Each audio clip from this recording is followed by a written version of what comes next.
Hello and welcome to the One-on-One podcast. If you're enjoying the show, consider signing up for the Patreon.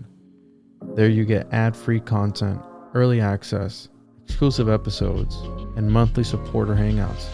You can find it at patreon.com/the-One-on-One-podcast. If you don't like the subscription-based models, there are other ways of supporting the show that are linked in the description. Thank you for tuning in and enjoy this episode. They said it was forbidden. They said it was dangerous. They were right. Introducing the paranoid American homunculus owner's manual. Dive into the arcane, into the hidden corners of the occult. This isn't just a comic. It's a hidden tome of supernatural power. All original artwork illustrating the groundbreaking research of Juan Ayala, one of the only living homunculologists of our time. Learn how to summon your own homunculus, an enigma wrapped in the fabric of reality itself, their power at your fingertips, their existence, your secret. Explore the mysteries of the Aristotelian, the spiritual, the Paracelsian, the Crowleyan homunculus, ancient knowledge lost to time, now unearthed in this forbidden tale. This comic book holds truths not meant for the light of day, knowledge that was buried, feared, and shunned. Are you ready to uncover the hidden? The Paranoid American Homunculus Owner's Manual, not for the faint of heart. Available now from Paranoid American. Get your copy at tjojp.com or paranoidamerican.com today.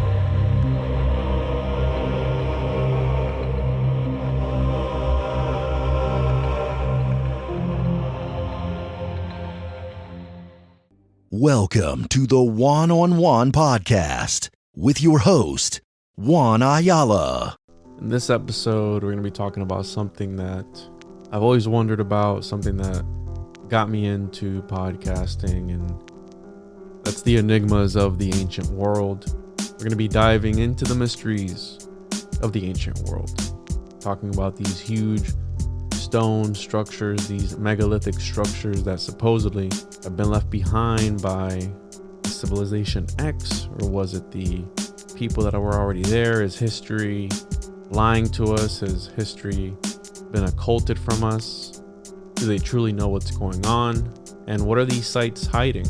Are they hiding something that goes deeper than just the structural aspect of it? Is there a more metaphysical aspect to all this? And today joining us is going to be my good friend Luke from the Enigmas of the Ancient World channel.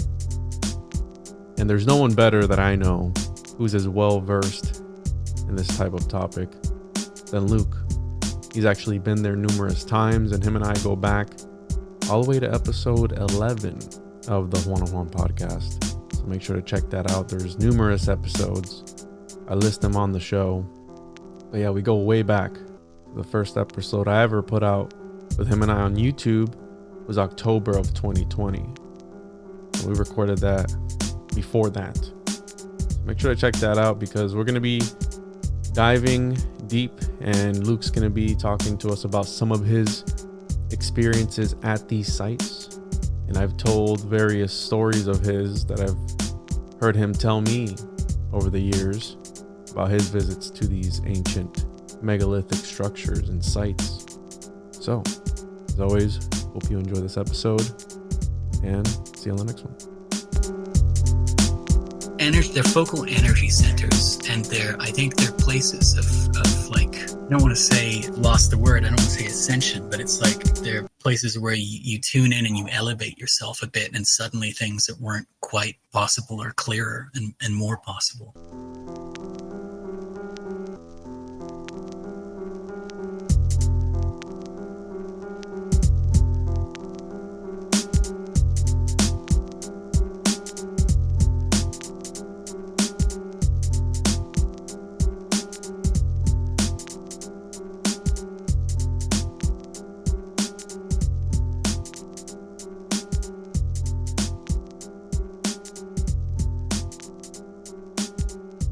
Welcome back to another episode of the One-on-One podcast. I'm your host as always, Juan. Make sure to follow the show on social media at the One-on-One podcast. Pretty much all platforms. Make sure to sub to the RSS feed. Check out the website tjojp.com. Make sure to get your homunculus owner's manual. I make sure to get that. I gotta send you one, Luke. Yeah, I need one. And yeah, to get your homunculus under control. Yeah. The Occultist I Monday. need all the help I can get. Yeah, the Occultist Monday, the comic book, all that good stuff. TJOJP.com, everything is on there. And today we're joined by an OG of the show, by a good friend of the show. We go back, dude. The first episode we did that I put up on YouTube, at least, was October 15, 2020. Yeah. So it's almost 3 years. Yeah, but we recorded that before I had uploaded it to YouTube. So yeah, you got episode 11, 16, 20, 24, 27, 31, 36, and 39. And then we also put out a 4-hour banger on the Patreon not too long ago that you were on, and you were talking to us about Egypt and all that good stuff. How you been, dude? And can you let the people know where they can find you? Yeah, you can find me right here. I've been super inactive. I have a website, enigmasoftheancient.world, and I haven't updated it in a long time because it's not interesting to me. I hate doing website stuff, but I've sort of maintained some Instagram stuff. I quit out of Facebook. I can't take it. I hate it all. I just have been working really mainly not on YouTube videos, which I was doing to generate interest in the documentary I'm trying to make. So that's really what I've been focusing on doing, and there will be some more YouTube videos as usual. I've made a bunch. I just sort of hang on doing the commentary on them because I just, it's not that much fun for me. I'm just trying to share this stuff with people, and it just takes me a while to get around to it. But anyway, yeah, so I'm on Instagram as enigmasoftheancient.world. That's actually got like the latest stuff because when I travel, I just put stuff up on Instagram for people to see. And yeah, I'm just so not motivated by social media. I hate it. I'm sorry. Like, No, you're good, dude. I feel you. Sometimes we get stuck in a run. Sometimes we all need breaks, right? But you do great work, and you've said a lot of things that have shaped my worldview when it comes to this ancient world stuff, right? And one of the things that you've always said, I hit you up recently about, was these mummies that came out recently. And one of the things that you said one time on an episode we were on once upon a time was that if there ever was to be the actual ancient aliens, it would be in South America, not in Egypt, right? Because there's more evidence of these sort of things in South America, and the stories that you've also heard about these sleeping ascended master beings that are in these pyramids. And that has always stuck with me, and I've always told people that. And then this comes out with the whole Mexican mummies. There's a lot more of an ongoing connection in South America with what the indigenous people refer to as the Sky Family or the Sky Brothers. And of course, by that they mean, beings that are traveling here, from elsewhere and have been for a long time. And you see this stuff recorded throughout South America. I can't, there's a really strong, prevalent, tradition of the elongated skulls in South America, even more so than Egypt. You see it in the art a lot, but unless you're down in Toshka, and a lot of that stuff kind of got covered up. They had some elongated skulls down there in Egypt, but like most of the stuff we find from dynastic times in Egypt is not elongated at all. But in South America, you see them, and they're also disappearing. Like ones that I have seen personally, I've gone back and they've been removed. And, I always kind of question, that sort of stuff because, there used to be one next to, Tiwanaku and Puma Punku. Those sites are very close together. And there was a little restaurant just nearby there. And in the garden of the restaurant, there was a shed that had a bunch of elongated skulls in it. And between, this time and the last time I went there, somebody removed at least two of the skulls.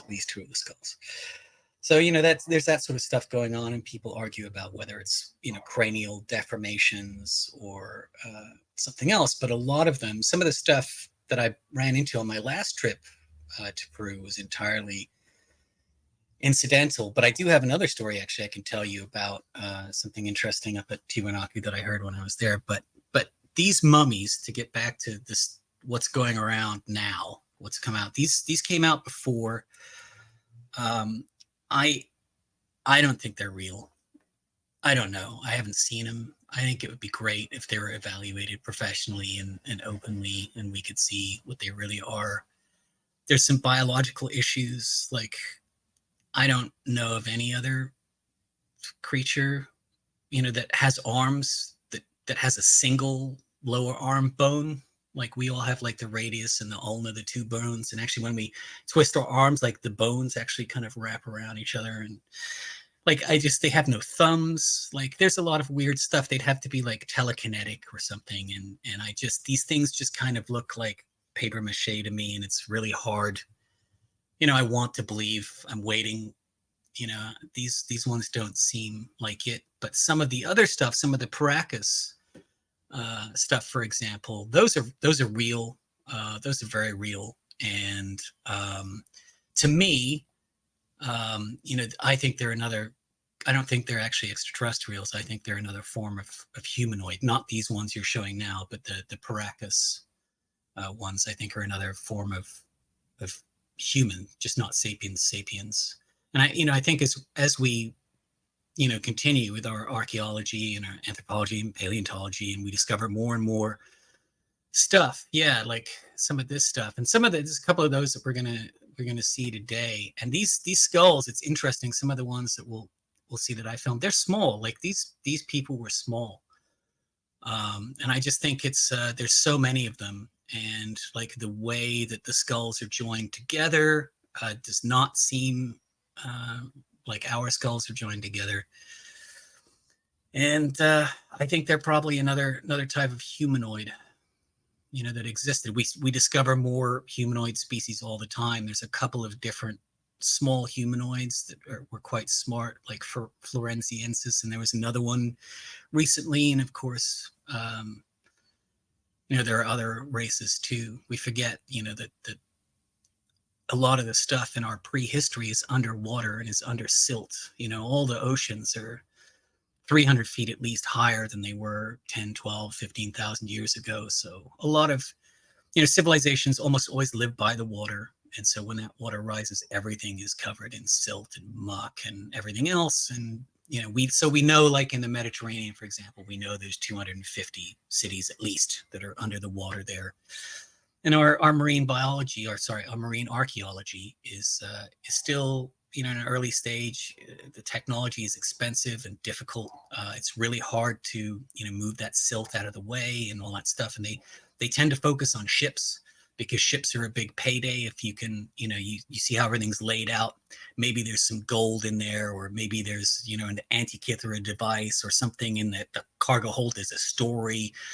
You start uncovering cities. It's huge. Where does the expense end? Like, what do you really, I don't know. So like, I feel like we're going to learn more as our technology gets better, as we can, at some point, all of that stuff we're going to be able to scan.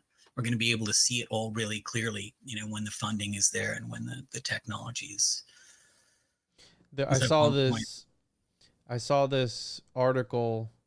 A treasure hunter stuck in jail for refusing to disclose location of gold coins faces judge and got from shipwreck cells for 2.16 million. So this dude went to jail for not telling the government where he's still in jail after 6 years. Wow.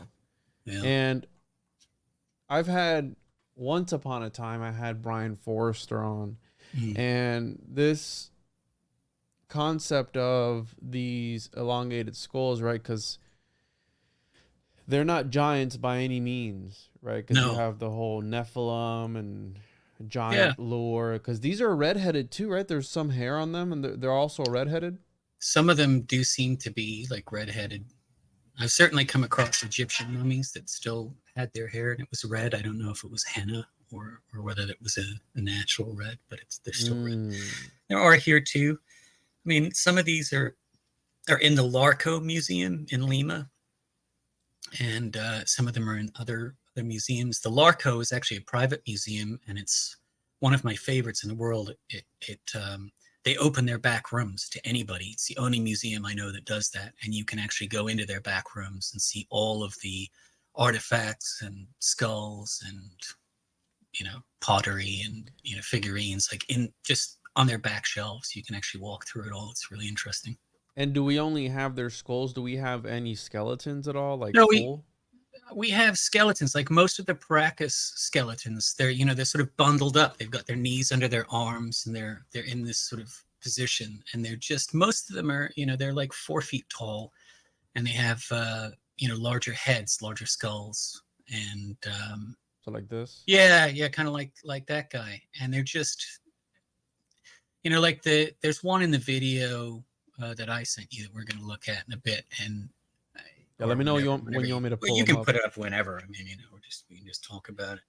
So like the one I sent you, like, yeah, this one. So this isn't the guy I'm talking about, but this is an elongated skull, and he's got really interesting, like. And for those listening, Luke has been to these places. He has actually been there. He's documented this. He's been there numerous times. So this is coming from a person who's got experience doing this sort of stuff. Yeah, I'm not any kind of expert. I don't know enough. But like, so this is another elongated skull here. These are all lying in coca leaves, which is like an offering. And this guy, so this is like who I'm talking about here. He's got really large eye sockets. That's like the first thing, obviously, that you notice. And he has an elongated skull. And the way that his, skull is formed around, like, this is weird. And if you look at his teeth, he has adult teeth. He has full-grown teeth. And you can see the size of his body. And that's upper jaw as well as lower jaw. So they haven't just mismatched a jaw. And according to the documentation that's in this place, which is a really weird place, the DNA scan that they did on this being was, apparently the being was 38 when it died. So they could tell like how old it was. So, something, is this just like a deformity? Like, and like the more I see of these, the less I think it's really possible that they're all deformities, and the more likely I think it is that we're looking at another species of humanoid, that lived on this planet and eventually got wiped out or died out over time. But I'll tell you, I was in here. This is a really weird day. I was trying to get back from Bolivia down to the Sacred Valley in Cuzco, and I just took this random bus tour by myself. It's a long drive from Puno, and they stop at a couple different places. And one of the places they stopped was the Temple of Wiracocha, which I really wanted to go back to and get some better footage. So I just signed up for this tour, and they stopped and at this cathedral that is really weird. And the cathedral is super weird because back in the colonial days, when the Spanish were over there murdering and stealing, they wanted to paint all their new churches with all of the Catholic imagery. But it was really hard to get the artists to, come from Spain, famous artists, to get on a boat to go all that way out to, where these savages lived and, paint stuff on the wall. So what they did was they paid a couple of guys to come out, a lot of money to come out and teach the Peruvian locals how to paint the Catholic imagery. And so all of the, these Peruvian tribes, they're all doing pretty intense psychedelic stuff. And so you can imagine these like Catholic stories of horror that are like kind of, and now you have to learn how to paint this. And so you have this cathedral. They won't let you take any pictures. They won't let you take any video. This entire cathedral is just covered in the most insane, like weird psychedelic Catholic art. It's very bizarre. Does it have a name? Can you find pictures online? There may be some pictures of it online. I can try to figure out what the name is for you. So when I was, but anyway, next to this thing, she says, after we're looking at this, and she goes, "Does anybody want to see the extraterrestrial?"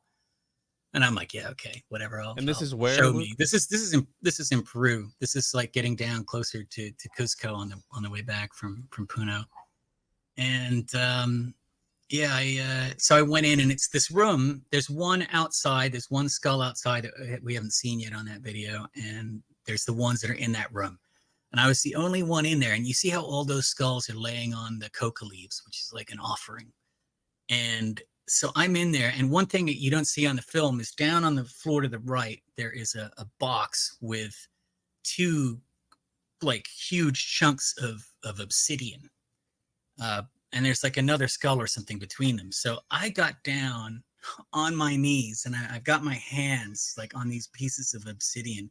And all of a sudden I hear like the coca leaves like rustle behind me. And I'm like, there's somebody else in the room. It's a small room. I'm like, there's somebody else in the room. And I turn around, there's nobody, and it's like silent. And I'm not, so I go, I'm like, I'm just imagining things. So I go back, I'm looking at the obsidian, same thing happens. And now I'm like freaking out a little bit. It turns out that the ceiling was just like canvas and had a bunch of leaves on it. Every time the wind would blow, there'd be like this like rustling leaf sound. I almost had a minor heart attack. Anyway, so this is what they have like on the wall here. They're saying, obviously, or sort of implying that they think, these guys look like the Greys, so take that for what it's worth. I think they're humanoids, but so South America, though, does have a huge history and connection with this. And I spent 2 weeks with a very good friend of mine who is half Aymara, half Quechua. She speaks both Aymara and Quechua. And, they're very comfortable, very, very comfortable with the fact that the Sky family has been visiting for a long time and continues to visit, so... And this guy too, by the way, this skull is small. It's an adult. You can go back to that for a second. That skull is really small. You can probably just about see the reflection of my head, like in the glass on the left. Yeah.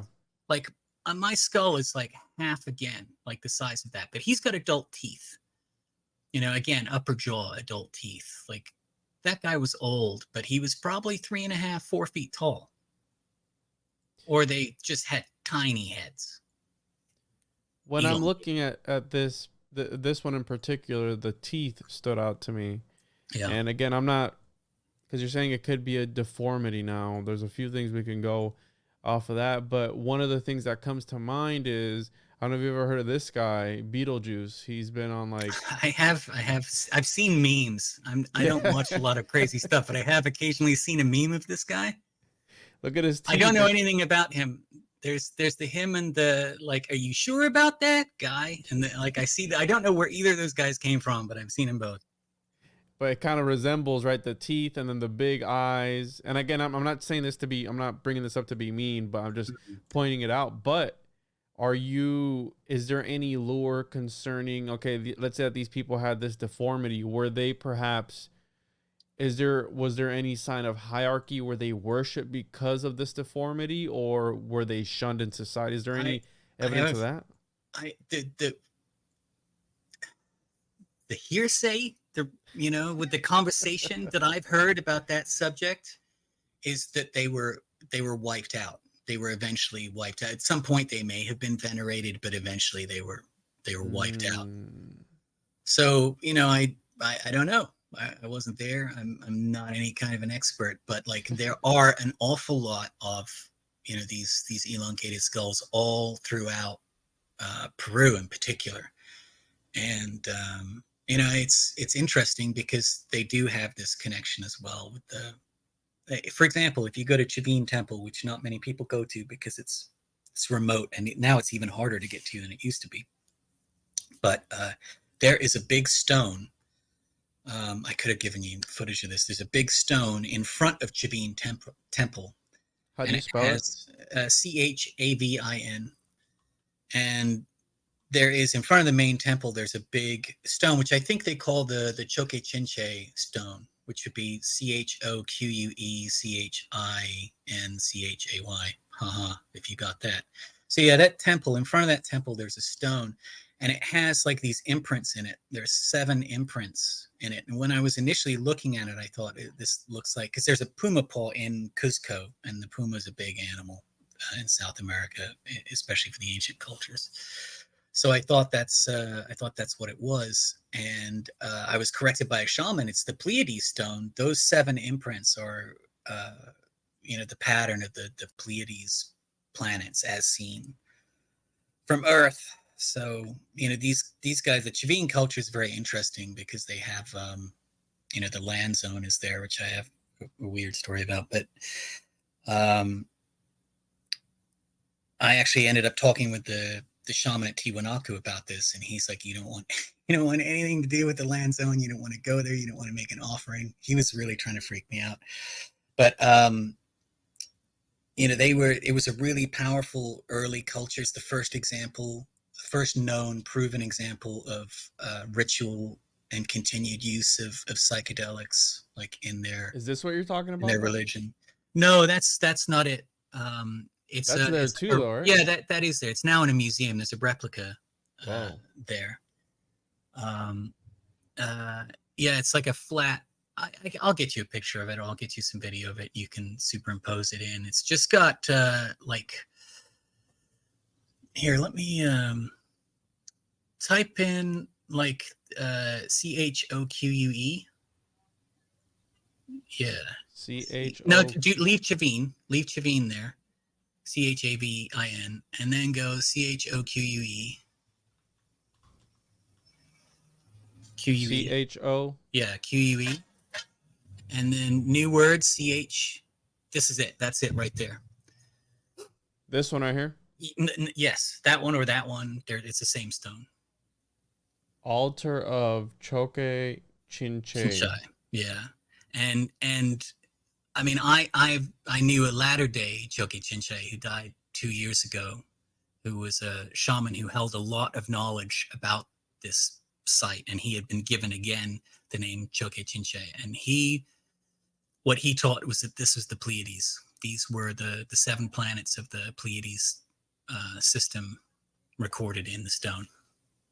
And it was like somebody would sit here, right? Or like there would be an offering. There would be offerings. That's where you make the offering. Now, who knows, back in the day exactly what they would do. Interesting, because there's always something about this, right? These 7 stars, almost like it's some sort of portal to another world or dimension. There are a lot of sort of Instagram memes where people actually take that organization of planets and Photoshop it into stuff in Sumeria and stuff in Egypt, and they're like, look, the connection. And it's so annoying because I've been to those places. I know that shit's not on the wall because what do you look for when you're there? So it's, that stuff is frustrating. There's a site out there called what is it? World News Report Daily or something like that. And it's just a satire site, and they take satire and they take mostly archaeological stories, and it's 99% true. And then they insert one complete piece of total in there. And then that piece of taints the whole rest of the story. And now nobody really believes anything. That stuff happens all the time. What was the story the guy was telling you about the area? You said, was it at this place, this altar of Chinche? The guy was trying to freak you out with a story about something? No, you see, this is, I'll tell you this, but before I was going back to Peru to get footage for my documentary when I was there in 2015, the cameras I had at the time weren't very good, and the person shooting the footage didn't really know how to work them. Neither of us did. We weren't really very good at what we were doing. And a lot of the footage, when I came back, I was really disappointed, and I knew I was going to have to go back there at some point. So last year, at the beginning of last year, early 2022, I started feeling like Corona had subsided enough and travel was cool and you could get into places and places were open. And I thought, all right, let's go back. And then I had a dream where Choke Chinche, the shaman I knew, came to me in my dream, and he said, go to Chavin Temple and do ceremony. And I woke up the next morning, I remembered it, and I was like, wow, that was a weird dream. And then 2 nights later, and it was a weird dream because he was on the other side of the Maloka, kind of half looking away from me, and he just sort of turned his head and said, go to Chavin and do ceremony. And then a couple nights later, I had the same dream, except he was like half again as close, and he was turned more towards me, and he was like, go to Chavin Temple and do ceremony. I woke up and I was like, wow, I had the same dream again. And then a couple nights later, I had the dream again. He was standing right in front of me, looking right at me, saying, go to Chavin Temple and do ceremony. And like, Chavin Temple is not, it's a really powerful place. The energy there is really strong, but it's not something that I'm really going to talk about in my documentary. Like I might mention it for some reasons, but it's not like a focus like some of the sites in Peru or Bolivia or Egypt or Turkey. And it's really difficult to get to. It's out of the way. I used to be able to fly to Juarez, but now you can't do that. I had to take a night bus for like 10 hours to get to Juarez, to find somebody to drive me like 4 hours over the mountain to get to this place. Like all the hotels were closed. Like it was a real, it was kind of an experience. But I had to go. Like I was like, I can't ignore the dream. And this on the right, that's like the smiling jaguar.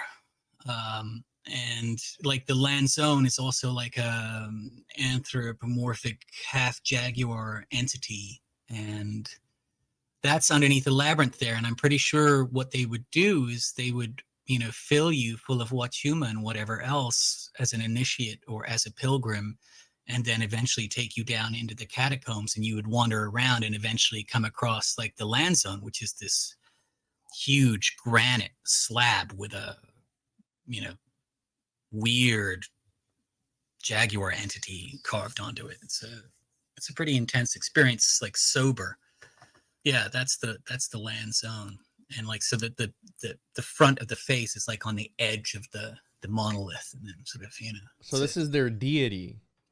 Yeah, it's an entity. Like I don't know that any of these are necessarily, deities. I think we like to, I think the Spanish, I think, the Catholics, whoever came over, the pilgrims, they were like, this is all Satan, burn all this that sort of reaction. That's kind of what they did. What a beautiful area too. It is. I've got them, and I do have some amazing video footage of this maybe. Anyway, but the more I get into this and the more that I actually have experienced these, these brews with, sort of the indigenous people there, the more I'm convinced that, these entities are real. There's a lot of entities that exist. They're not demons. They're not, they're not genies. They're not any of that kind of stuff. But like, we live in a multi-dimensional realm, existence, world, universe, whatever it is. And there's so much stuff that we can't perceive. And these other entities have tasks and purposes and, functions, and they're doing stuff. And, we can't really see it because it's not within the tiny narrow window of stuff that we can perceive as real.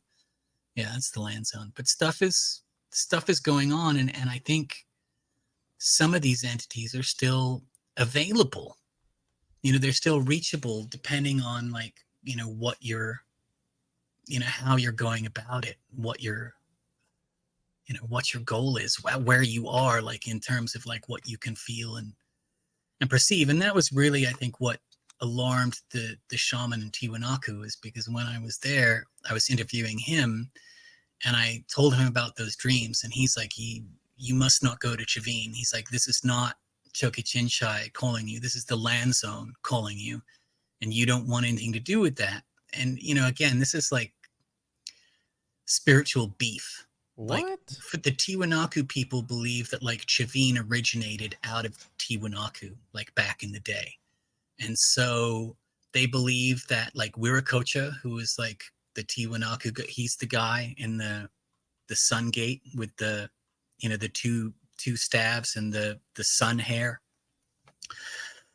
He's their benevolent entity, deity, whatever you want to call him. And he's all about light. Yes, this thing, the guy in the middle there, that's where this guy here. Yeah. And so his power, this his is magic, the his same belief. deity. Yes. Yeah. This is not the land zone. This is so apparently, the thing is that the land zone, the Chavin culture was a strong warrior culture. So they also engaged in in war, which really the Tiwanaku culture was like a, you know, a peaceful culture. So I think what his point was, you know, that the land zone is not necessarily benevolent. And Mm-hmm. my point was it's not necessarily evil. You know, I think it entirely depends on, you know, on the person and the situation involved. But he was very clear. He's like, you don't go there, you don't make an offering, you know, you don't make you don't make any deals. Anything you do has to be on your terms, like all of this stuff. And I'm like, So it's not really what I'm after. It was a very like strange. He offered to give me like this reading of like coca leaves. I have all of this on video. He offered to give me this reading of like, you know, he reads coca leaves. He was just eating them through the whole thing, and which is very common because of the altitude. And then we had this discussion, and I was like, yeah, by the way, I would, you know, that would be great if you would like to do a, you know, the reading of the coca leaves. And he's like, no. He's like, we're done here. So you were having a dream that he said was of it. It was actually not the shaman, but an entity that was trying to contact you to go to the temple to do this ritual. Mm-hmm. Did he say what ritual it was? Is there a This certain ritual? is the whole thing. It was to go there and do ceremony. So I immediately initially assumed it was Wachuma, because Choki Chinchai was a Wachumero. They used to do traditionally, like the Wachuma. You see the Wachuma plants and the preparation, the consumption of the like on the walls in the stone, still there at Chavin. Is that a psychedelic or an opioid or something? Wachuma is it's a cactus. In America, they call it the San Pedro cactus. Mm-hmm. Like it's at your local nursery. Like it's not illegal, but it is a psychedelic cactus. And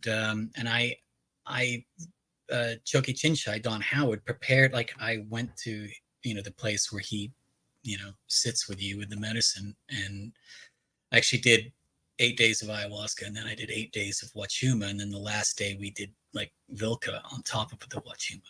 But I had made San Pedro in the past, like as a young dude. I had made it in my 20s, and it lasted, you know, like 6 to 7 hours. You know, it was sort of very similar to, you know, like LSD in a way, or maybe mushrooms. It wasn't when I drank it in Peru, it lasted 18 to 22 hours, and it was just relentless. Like it was just relentless. Like I could feel every crevice, every part of my skull, every bone. Like it was just 8 days of that was interesting too, because like with the ayahuasca, it's you do it at night and the focus is you go in, and with the Wachuma you do it in the day and the focus is you go out. And like I've been in a stage where like I just want to go in. Like the more like they were like, oh, you got to do this and like go do, you know, and climb this and do that, and I'm just like I just want to meditate on, like I feel like the need to meditate on this. But you know, everybody's different. They've got their, you know, their ways and what have you. So that's a really interesting site though, and the energy there is really, really strong. Like I feel like it's palpable. Like I would compare it to, you know, like the Abu Jarab Sun Temple in Egypt, just in terms of like the intensity. And I've started like through this, you know, the pandemic, what have you. You know, I started getting into meditation and going to these sites. Like I'll tell you, there's a reason that like meditation and toning and anything like that is forbidden at almost all of these sites. You can't touch this, you can't go near that, you can't look like you're meditating, you can't sing, you can't hum, you can't tone. Like there's none of that stuff. It's all like forbidden. And I used to think that was kind of silly, and now like what I've been doing, I encourage people, if like you go to these sites and if you feel like this is good for you, I encourage you to make an offering when you reach the site, to like burn some Palo Santo or burn some sage and express, like ask permission to enter the site, and then like express like what you want to get from the site. What are you looking for? You know, what is it you want from here? And I started doing that at these sites, and like my experience has changed like dramatically. And I had some really strong, I was able to meditate in a bunch of places this year in Egypt and in South America, including inside the so-called King's Chamber of the Great Pyramid and outside the Aramu Muru Gateway. And honestly, I haven't had experiences like that outside. Like meditating at home is not the same. Like the things that happen are not the same. And so the conclusion that I'm coming to is that these are just, they're energy, they're focal energy centers, and I think they're places of like, I don't want to say lost the word. I don't want to say ascension, but it's like they're places where you tune in and you elevate yourself a bit, and suddenly things that weren't quite possible are clearer and more possible. And I was very fortunate to take just 3 or 4 people through Egypt in May, and we had the Great Pyramid to ourselves from like midnight to 2 a.m. And there's one guy in there who was really cool with us and didn't care what we did because we were respectful. But like as far as toning and whatever, meditating, he didn't care. He didn't want to know. And we would take turns getting in the box. And actually, while people were getting in the box and toning, I took off my socks and shoes. So like my feet are grounded into the floor. My hands are on the floor. And I started meditating, and just this passageway just opened up, like right in front of me, just boof, like off into the distance with like a bluish light at the other end. Like I immediately freaked out, like got kind of emotional, and like the door shut. And I'm like, the fuck? And so I just went through it again 5 times. I was able to. Now I'm not saying like I'm saying with my eyes closed, like this visualization occurred. That doesn't really happen when I'm at home. So I'm already like kind of, feeling like there's an energetic thing going on in there. And I took my phone over to where we were like toning in the boxes, and 2 of the people who were there had quite deep resonant voices. And they each found like this pitch that really seemed to resonate strongly, even like when you were outside of the box. And then when I got in the box, like I found like a 3rd tone, like above that. As soon as I hit that 3rd tone, everything washed out. Like it was just like this epic, like white noise wave where like there was nothing specific in the noise anymore. It was just like being caught in like hearing the ocean roar, like, just like this massive kind of white noise thing going on. And so there are these 3 frequencies when you're in that box that combine to do that, and that's in our hearing range. So like what else is like going on? I think it's an activation. I think these things are like places of activation. I think you can go there and you can activate yourself. And then if you want to pursue that, you've touched that thing. That thing is there. And now you can go back. So this is what I started doing in Egypt. I had that experience on like the 2nd or 3rd day because we did that really early into the trip. And I'm like, Jesus, I've got to do this everywhere. So everywhere I could, I'd let the others go, and the guide is talking, and I would just sort of, I'm going to get some footage of this over here. And then I would just sort of slip off and see if I could get 10 minutes to just sort of sit there. And almost every place there in Egypt I had a similar experience. And I was sitting on the Hotep at Abu Jarab. I was looking north. I was looking towards the Great Pyramids in the north, and I'm trying to meditate, and like nothing's happening. And it's like, you need to look west. I looked west, and immediately like this passage opened and went down, like under the ground, like into the pyramid, this stone archway just off down. And I'm just like, okay, so this happens here. Like, am I imagining this? Like, this doesn't happen at home, when I do this. And so I started, anytime we would go someplace that had like a tomb with like a false door, or the front of palace, or whatever they want to call the Ka doors, the soul doors that only the soul can go through, I started meditating like in front of these, even if it was just like 2-3 minutes. And like almost every time that false door would just like off into the distance. I just encourage people, like, if you find your experience, like go there, quiet yourself, shut all the noise down, establish a connection, with the site, and then, try to see what you feel. Like these places, a lot of these places were initially built by the people we don't remember, because many of them were started by people we don't remember, and they were built on that site because the energy was different.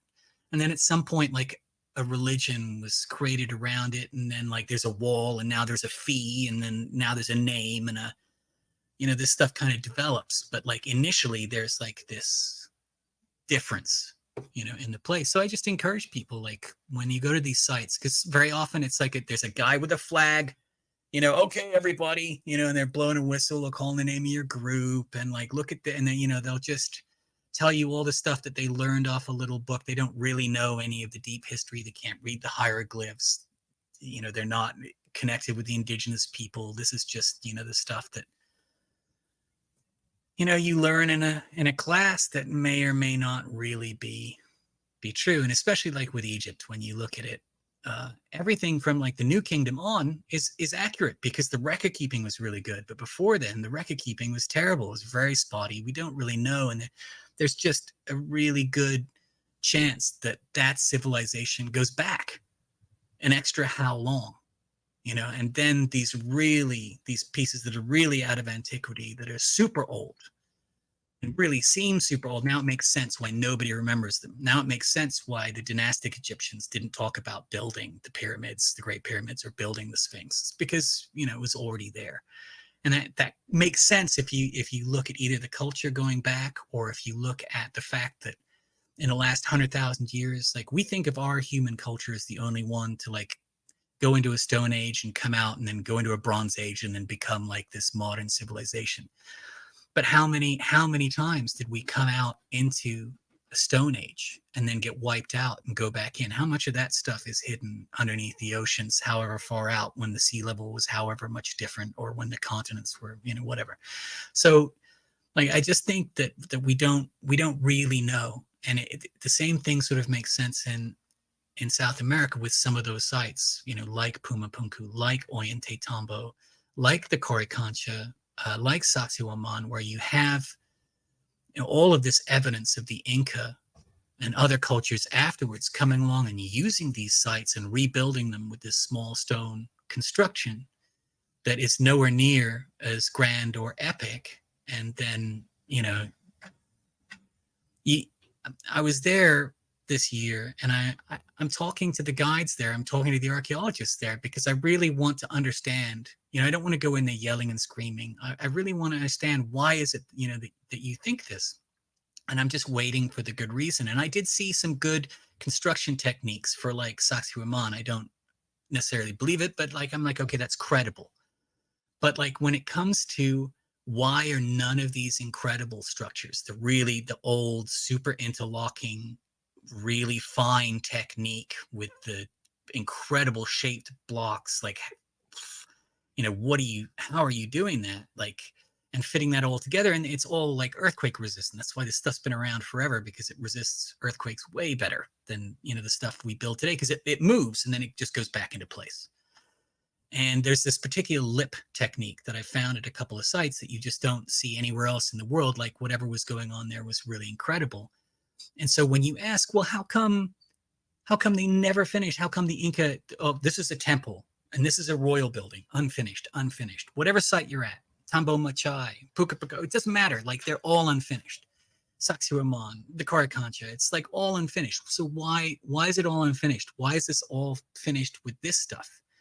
And so what they'll try to tell you is like, they were either interrupted by the Spanish, which is because all of that stuff is older, or like in the case of Machu Picchu, where like they hid from the Spanish there. The conquistadors never found Machu Picchu. So they say, oh, well, in that case, and if you look at Machu Picchu, you will find that there are all these a couple of central buildings, like on the top. There's probably 5 or 6 of them that are made in that cellular, incredible style.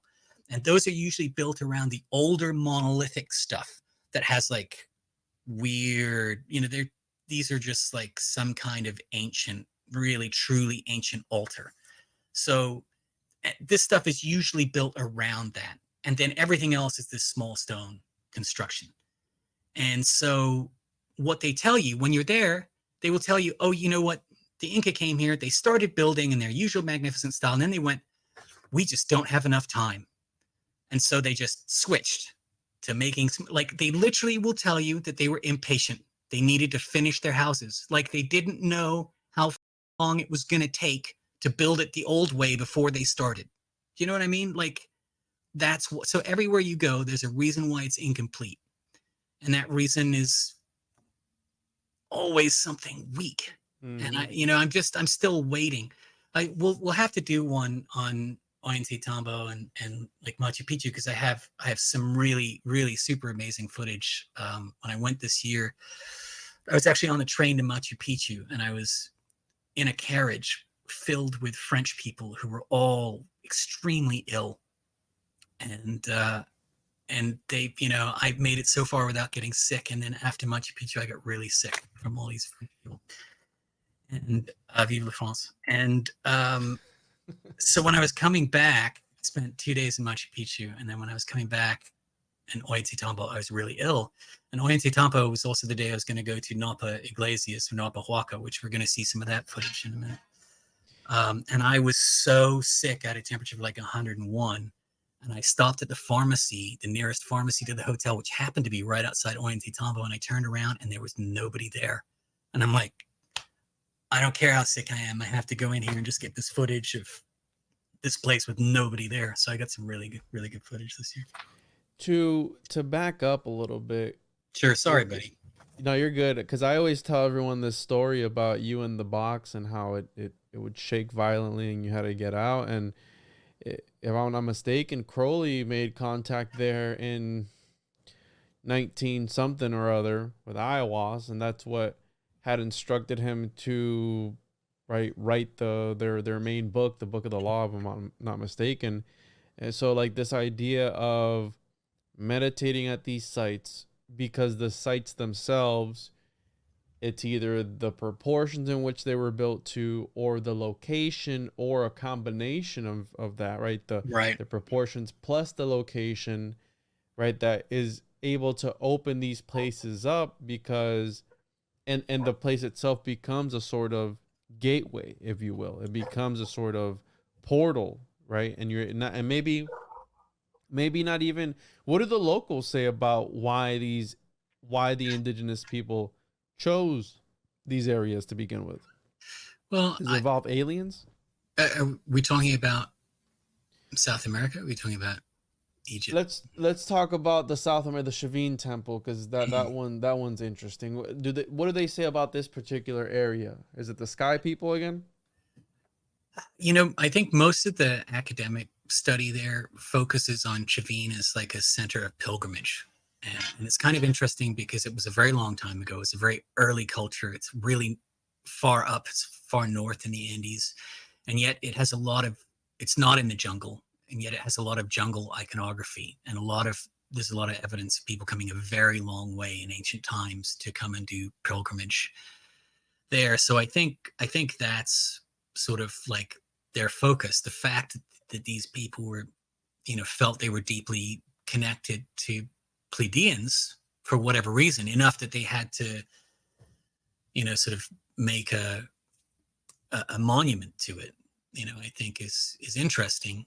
And of course, what you see is, what we always used to make fun of it, because the ancient David Hatcher Childers with his, it's a doorway that doesn't seem to go anywhere. At some point, you have to ask yourself. But like, he's right that there are an awful lot of doorways in South America that don't seem to go anywhere. Or even this one. But see, this is Puma Punku, or this is actually at Tiwanaku, I think. Yeah. But these stones, I think, may have actually come from Puma Punku, because they're very similar to the gateways at Puma Punku, and nothing else at Tiwanaku is so much like these. There's a couple of them, I think. Anyway, nothing here is where it was. That is the gate of the moon. Again, like it's all, and that stuff's all andesite. This is sandstone. The back of, I'll tell you, okay, there's another monolith that's about 3 times the size of that one, that's in the local museum, that has been closed for like 15 years. And I've talked to the archaeologist there, and he's like, they won't let me open it. I can't show anybody the monoliths. And there was this story about some of these monoliths when I went there this time, and I was actually in Samaipata with my Aymara Quechua friend, and she said, when we go back to Tiwanaku, I heard something, and I want to find out like what really happened. How's your Spanish, Juan? I'm fluent in Spanish. Do you want to translate something for me? I'll tell you the story, and then you can tell me if you want to translate it for me. Yeah. So I said, okay, so what's the story? And she said, okay, the guards, one of the guards from the museum in Tiwanaku was going home at night.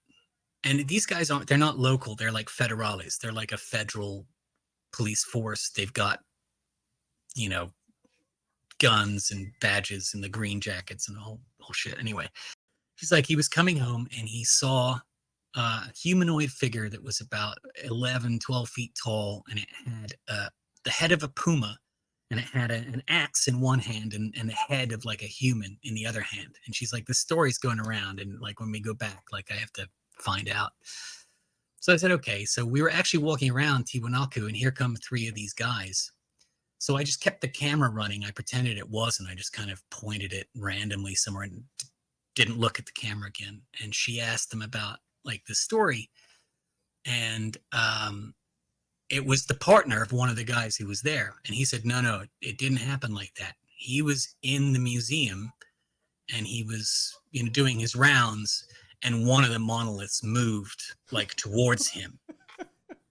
And so we were like, wow, like which monolith was it? Like, and it was one of the jaguar-headed monoliths. So I thought that was interesting. So I asked her if she would contact the local archaeologist, a guy called Luis, who's actually the son of the shaman, the Tiwanaku shaman. And he took me in the museum and opened some of the doors for me. And I wasn't allowed to take my video camera in, but I took my phone in. I got some photographs. There's a 21-foot tall monolith in there. That now the shaman at Tiwanaku told me, like, they do not give any kind of in their culture, they do not give psychedelics to the people. Like, maybe it's for the shaman, I don't know, he didn't clarify, but like they don't give psychedelics to the people. Anyway, so this monolith is in there. And I noticed on the pants that this monolith is wearing, it's covered in all kinds of inscriptions and art, but the pants are just covered in these sort of weird circles. And I asked Luis about them. He goes, those are Vilca seeds. And like, I just immediately got like this chill because like, he's like, they use it to make rapé. And I'm like, no, they don't. They use Vilca to make Vilca. Like, rapé is made from something. You can make a rapé from Vilca, but it's Vilca. What's rapé? What is that? Rapé is something that people do in South America, usually before or sometimes after like an ayahuasca session or something like that. It's a powder, and they've got like this weird thing that you put up your nose, and the powder's in it, and somebody else blows like the other end, and it blows this powder like way up into your nasal cavities, and your eyes burn and you cry, but like it makes you feel really clear and lucid. I haven't Devil's breath. I don't know what else they call it. It's just rapé, R-A-P-E with an excellent A. Yeah. I'm looking at it now. There's like a few different things. There's a ceremony, right. The nasal snuff. Yeah, I see the tube in the other guy's nose. Right. And they're blowing it. Yeah, but it's not what I would call psychedelic. Whereas like Vilca is probably the most psychedelic thing on the planet. It has 3 kinds of DMT in it. It's the seed of a mimosa tree. And it has 5-MeO DMT, which is like the beyond this realm molecule. And these little seeds? Yes, they look just like that. Yep. And they and what you do is you toast them lightly, and then they split open, and you grind, I think, the insides into a powder, and you add either ash or lime to it, sort of dry it out and make a soft powder, and then you you snort it. And I did this in Peru, prepared by Choke Chinchai. And this is what I think I told you about this. We snorted this through the finger bones of like a 300-year-old finger bone of a dead monk, obviously dead. And it was just crazy because, I was still going on the Wachuma from earlier that afternoon, or earlier that morning, which just went into the night as usual. And that's the one where you were teleported to this room and you saw. Yeah. And like, that's so like, as soon as I saw those seeds depicted on the pants of this monolith, and the archaeologist, oh yeah, Vilca seeds. And then he's like, yeah, they made a rapé from it. And I'm like, yeah, that's not rapé, mate. Like I've been there.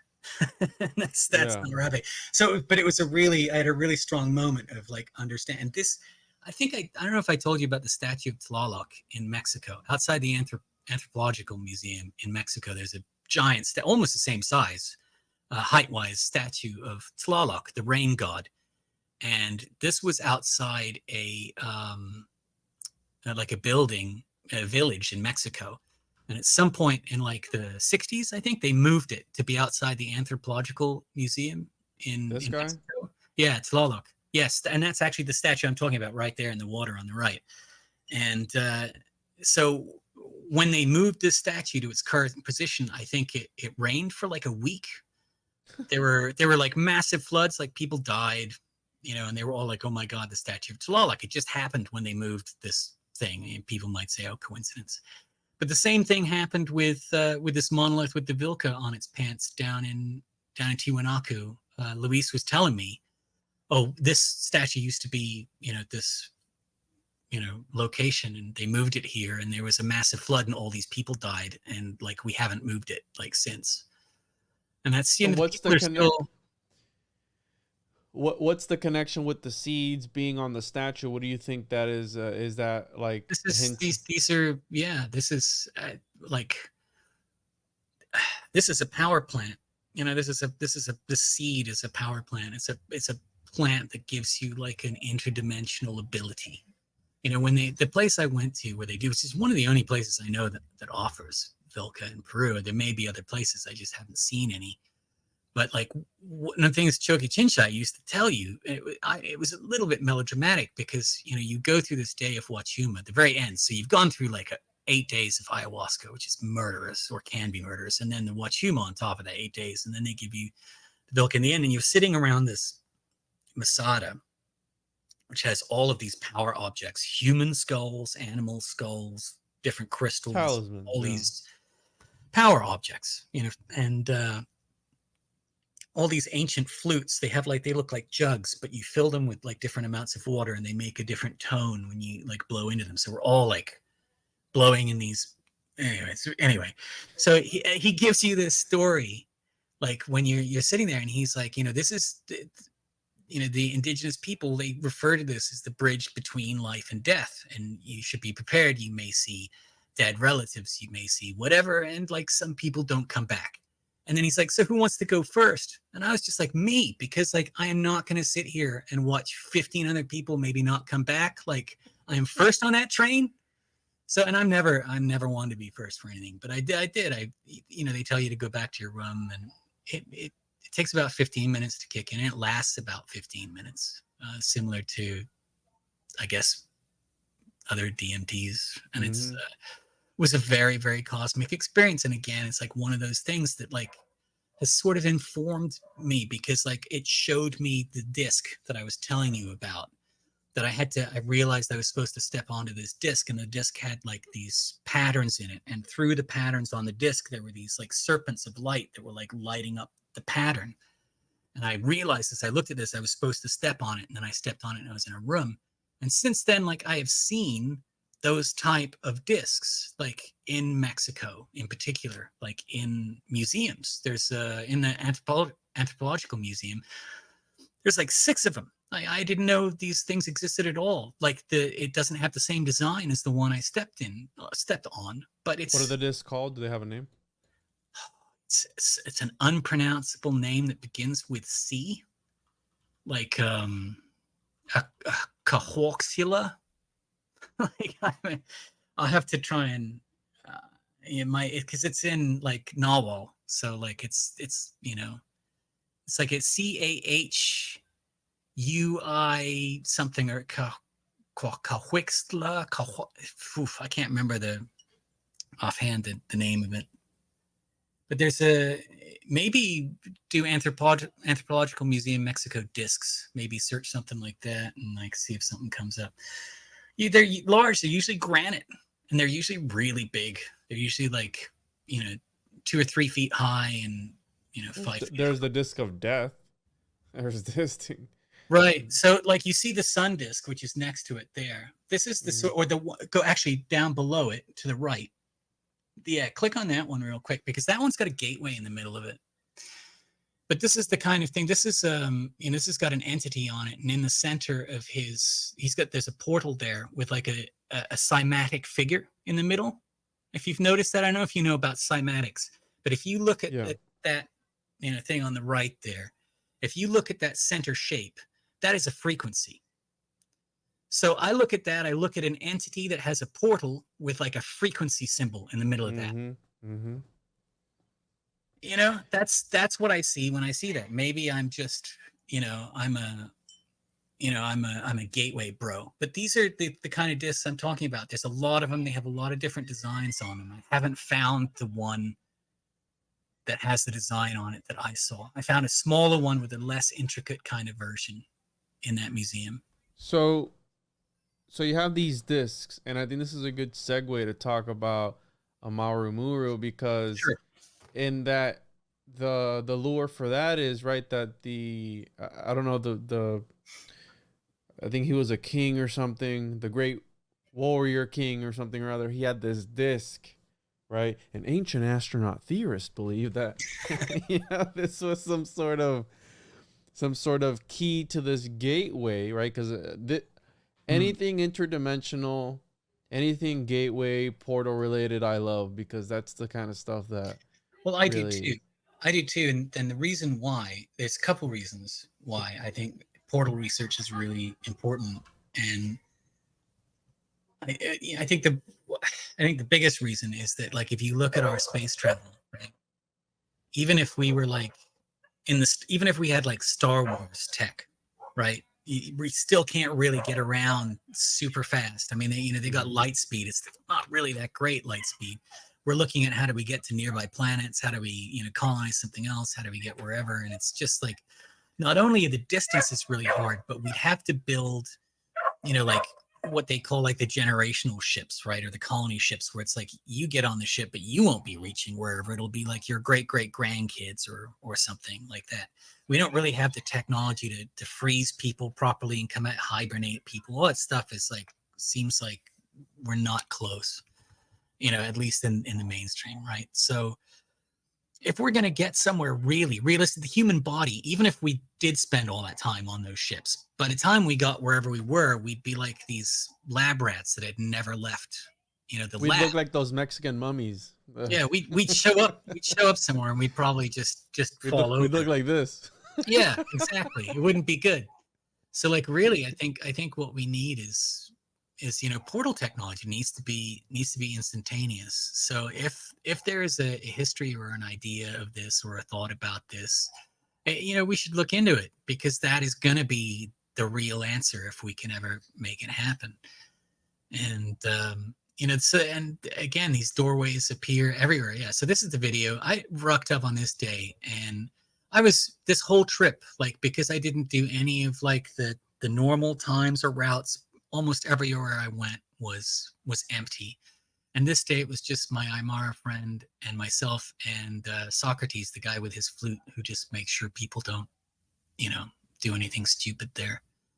So I actually sat down. I have 30 minutes of this doorway because I just set the camera on record. This is at the end. I panned around a bit, but I set the camera down and I just meditated there. And I had almost immediate vision. There was this path that went up to the gateway, and it was black and it had these diamonds in it. So I stepped onto the path and I realized it was actually space, and the diamonds were like stars. And I went up to the gate and I went through the gate, and there was an area there. It was almost like scaffolding, and there were a bunch of other gates. Like, it's so weird because like I had that experience meditating, but like I hadn't thought. I was just like, I'm going to meditate when I get there. But there was like, it doesn't seem like what I would imagine. That's the interesting thing. I feel like I would have imagined something else. And that's my experience. Like with DMT, I have these experiences that you see this stuff and I'm like, that's not how my imagination works. So it's a weird thing.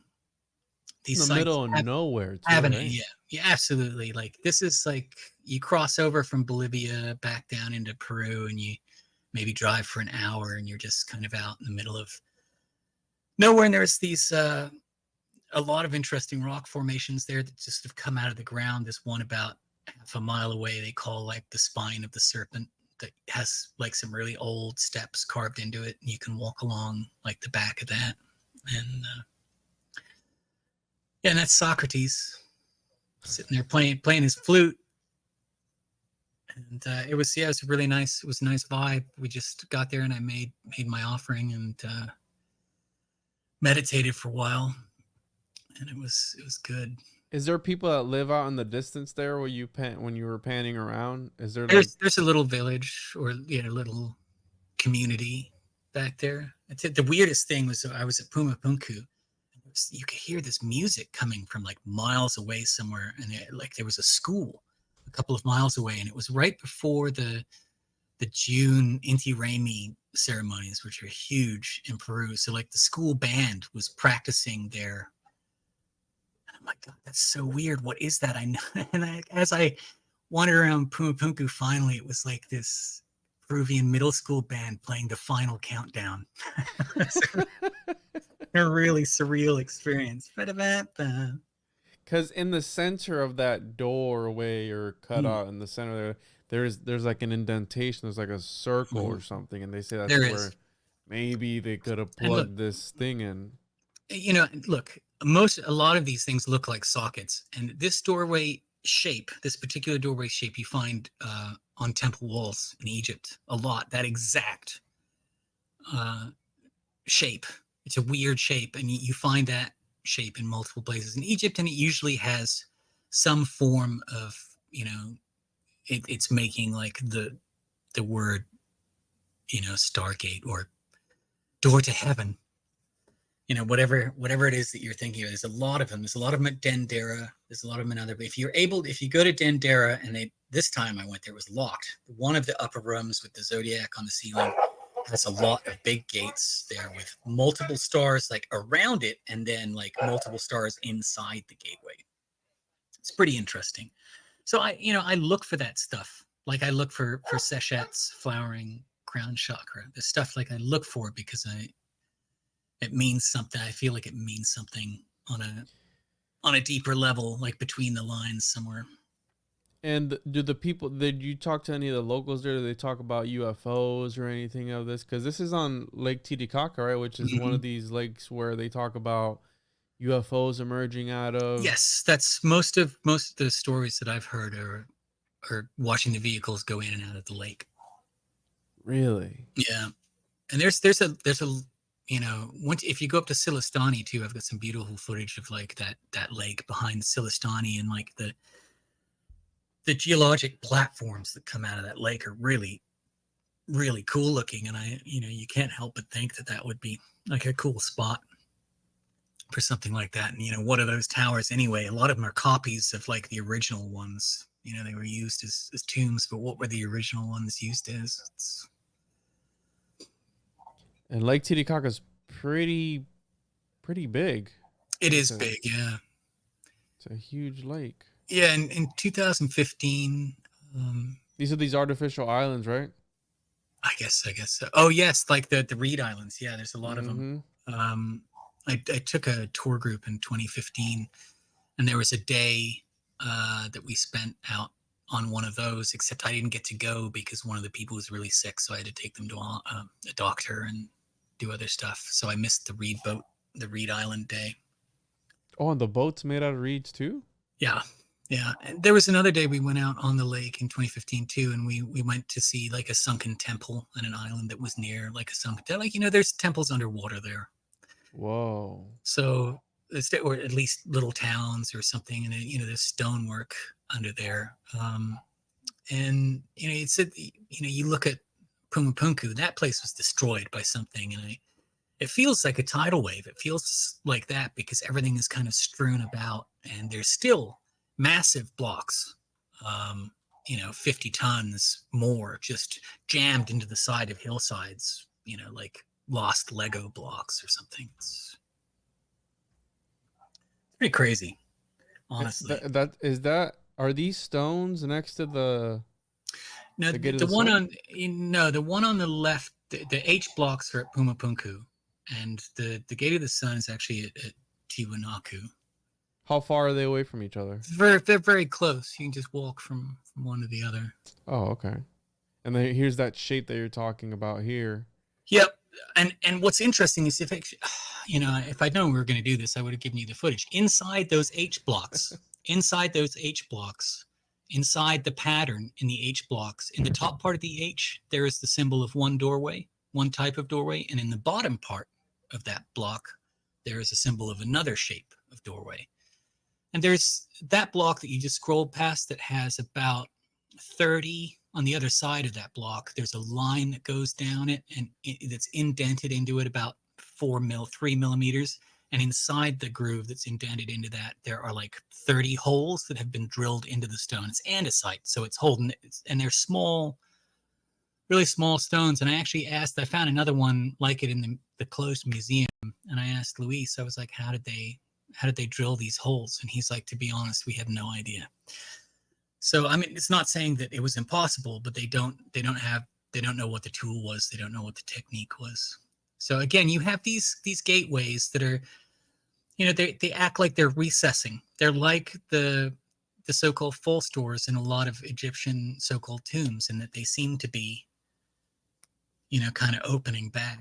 This is Ollantaytambo. I actually got up on top of that and was able to get video of what those blocks look like from behind and what's supporting that. There's nobody there. It's amazing. So I'll have to do another one on that stuff. Yeah, but inside those 8, the top and the bottom, there are doorway symbols. And they're magnetic too, right? Some of them are magnetic. If you put a compass above them, it'll just spin. Yeah, not all of them, but some of them. And andesite is not typically magnetic. So, maybe something happened. Look at that. Yeah, that's an interesting block too. And there's another one that I couldn't find again this time that had like parallel lines on it that looked like an Egyptian offering table. Here's the so there you go. So like, yeah, you see inside, that's inside an H block. So if you were able to go up on that, there would be another one, but it would be like the other shape in the upper part of that. This is Puma Punku. And what you see how the doorway there, that's half of a big like gateway right there. And what I noticed this last time is that there are these holes on the bottom, and there's a hollow area inside there. I don't know if you ever played with like Star Wars toys. You're probably a little young. The OG Star Wars toys had like a hole in their heel for like a peg, so they would stand up. And like a lot of the bigger blocks here, the doorways, they've got holes carved into the bottom of the stone like that, but bigger. And there's a hollow area inside that's like, I don't know, the size of like a volleyball or something, maybe a bit smaller than that. So aside from like all of the woo-woo, if you will, like the esoteric occult aspect of it, this is still pretty amazing and very impressive. This is really, it's really unreal. Yeah, it's really unreal. And in fact, some of the stuff in Peru boggles my mind more than some of the stuff in Egypt. Egypt has larger stuff. They did things with larger stuff. But the quality of some of the craftsmanship in Peru is just absolutely mind-boggling. And I was talking to you about like what I call like lipping. And it's like this technique they have where when they're like making Sacsayhuaman or the Inca Roca, what they call the Inca Roca wall, or even at Ollantaytambo, the old style, when they are interlocking these stones, the one underneath it has, not on the edge, but like inside about an inch, there's like a lip that comes up and runs along that. So like the stone above is like fitting into this lip. There must be a groove there for like that lip to fit into. And it's like, it's always perfect. It's always perfect. The only time it's not perfect is when somebody's put it back together. There's a fertility temple somewhere south of Puno that I stopped and took a look because it was there, and it has some of the old stone construction, but it's been put back together in modern times. It looks terrible. Like whoever did it initially, like, you know, they did it right, and we're here today. Well, let's put it back together. Well, it looks like shit, you know. And I mean, it's like looking at. Have you ever been to Stonehenge? I have been to Stonehenge, yeah. And it's like when you're looking at this sort of stuff and you're trying to just like wrap your head around what they could have possibly been using it for. And I'm sure that, let's say in the maybe not so near distant future, right? This where everything is wiped out and we have rather like the typical Last of Us, the cities are taken over by the trees and the fungus and everything else, right? And it's like the people who are going to be coming from, you know, during that time, they're going to wonder, like, you know, the Empire State Building, what were they using this for? Like, you know, it's all gutted now and it's almost complete. That stuff will all be gone probably in about 4 or 5 because it's just steel and concrete. Like that stuff is really not going to, like, plants will rip that shit up in no time, and steel will eventually just degrade. Like it's not really going to last anything. Like if you really want to build something to last, you've got to make it out of hard stone. You know? But it's amazing to sit here and look at these places and be like, what could they, can you imagine, dude, if you could go back in time, you know, some of the stuff at Tiwanaku too, it looks like a floor mold for like heavy machinery. It looks like something, again, that you would slot something into. And a lot of these places, like, they look like something Seiwate. They look like something like you would slot in, like something slots in here. I went to a place called Samaipata in Bolivia, which is, I think, the largest monolith I've ever seen. It's just carved into the, you know, the living bedrock, and it has more doorways into that bedrock than I think I've seen into any one thing ever. And that, you know, the bedrock is really warm to the touch. All the Inca walls that have been sort of built around it later, which they acknowledge are later for once, are all cold. So the bedrock is still connected to something very warm there. It was a really cold, misty day, and that bedrock was almost like steaming. Like it's, you know, all of these places, they have that energy first, and then they have something else, you know, that was built there too. Mm-hmm. You know? And another one that really has always fascinated me has been Petra is it Petra in Jordan? Yeah. That place is crazy, bro. Petra is interesting, and there's a lot of stuff there. It's like I did a really rushed day there at the end of a trip in 2018 where I was just trying to hit like Turkey and Jordan and Baalbek, Lebanon, like in one day. And a lot of them, you know, there's not that much stuff inside all of them. Some of them are just like a small room, but a lot of the stuff that you don't see, like the famous Treasury building, for example. I'll remind me, I'll give you some footage of this. The one you see in Indiana Jones, right? When they're where the Grail is supposedly. What you never see on that is if you actually walk up to the front of that, if you walk up to the front of that and you pan the camera down, there's like sub-layers. There's doorways that look like that are under the ground that go into the bedrock. It's all locked and bolted. Like, I don't know where that goes. I'd never seen a picture of that before I got there. Those, you know, imprints on the left, they figured were people used so people could climb up and like do the chisel work. I find all of this really weird because it looks like classical Greek stuff to me, but it's all supposedly. What year is this? Like the Nemeans or whatever. What year is this from? Let's see here. And there's a scooping tool, like a lateral scooping tool that, like, I don't know if it's a tool or if it's a natural, like a wind effect, but like there are some things there that I thought were interesting, but it's not one of my favorite sites for sure, but it was interesting to see. Well, it's really big, bro. Like that's the thing about this site. It's huge. There's another site there too that's a little smaller and is almost more spectacular. I can't remember the name of it offhand, but that's a really big site. And like if you go up to the monument at the top, it's a really long climb. And at that point, like the four of us who went, we'd been climbing in and out of pyramids and stuff for like 6 weeks.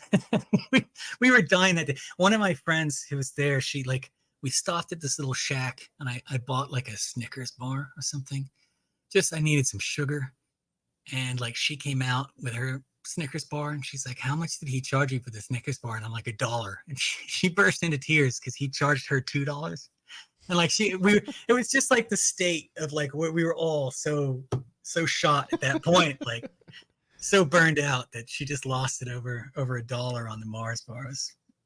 In retrospect, it was quite funny. A lot of these are used as camel and like goat shacks. If you go in them, it's just filled with like camel, goat. Really? Yeah. But what you notice on top of like a lot of these is you get this step. What they in South America up here, like above the doorway, you see like the steps. Like in South America, they'd be telling you all about the Chicana and the Andean cross, and like how 3 of those, this is a sacred thing, and then and this is what this represents. But you see this in Jordan, you see this in Egypt, you see that, and it's a geometric, it's just a step pattern. But like you see that pattern all over the ancient world. Mm-hmm. This pattern here, like this Lego. The one, the one right above the doorway there. If you look at, that's like the Chicana, the Andean cross. If you go to Abu Sir in Egypt, you'll see that on the walls of the temple, stuff like that. Yeah, I don't know if it's a connection, but you start seeing similar things and you start noticing.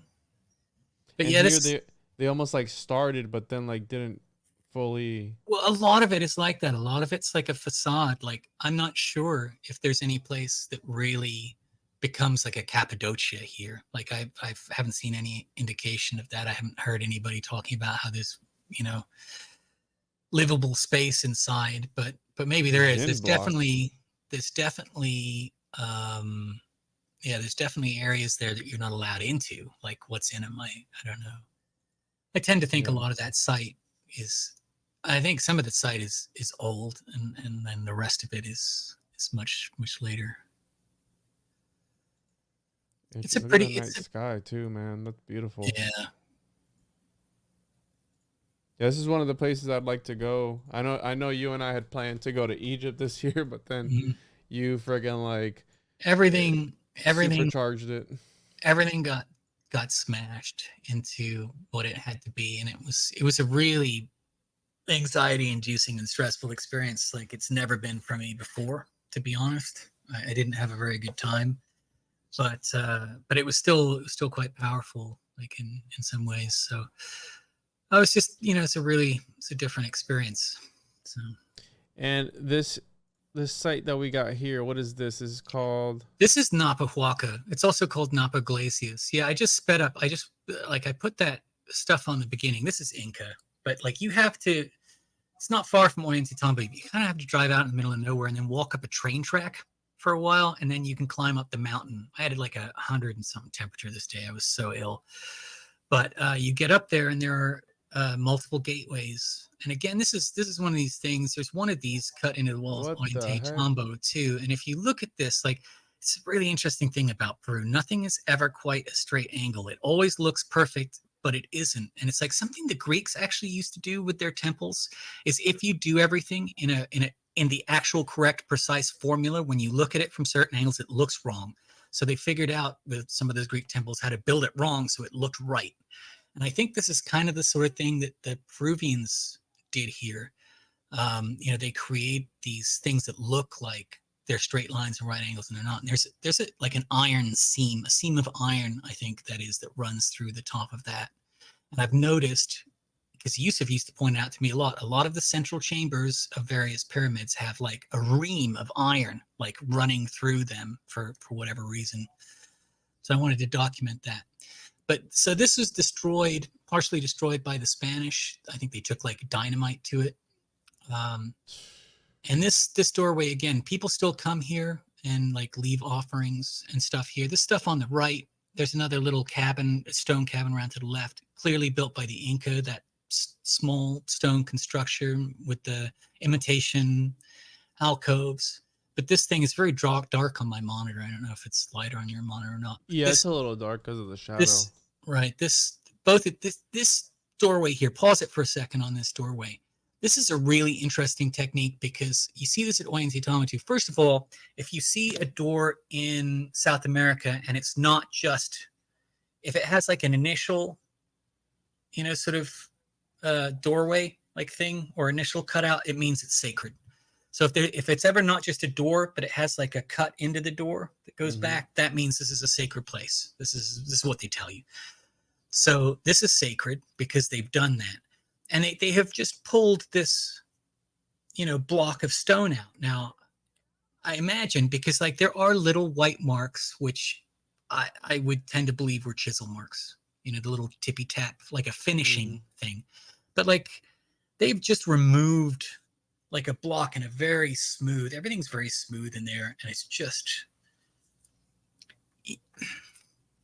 and the what you mentioned about them like taking these proportions and kind of changing them up a little bit, do you think it was to make it look good, build it wrong so it looks good? Or yeah, I've heard also before that sometimes they will not make it perfect in order not to imitate like deity or God, and then not make it come to like, I've seen like, the statue, we paint it a little bit off here so it doesn't come to life because it's so perfect, it's interesting.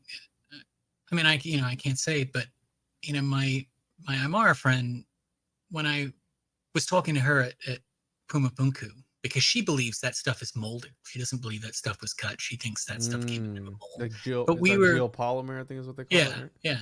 And she lives like you could throw a stone at the gate of the moon from her. I could see the gate of the moon from the bedroom I was staying in at her house. She's in the indigenous history. She's lived there forever. She thinks it's molded. Like I tend to think it was not molded, but like I don't know.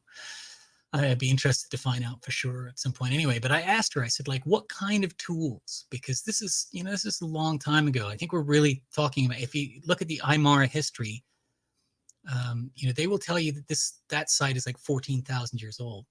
So, which is what, incidentally, the archaeologists was saying before, like, they were like, wait a second, it's only 1,000 years old, because that fits.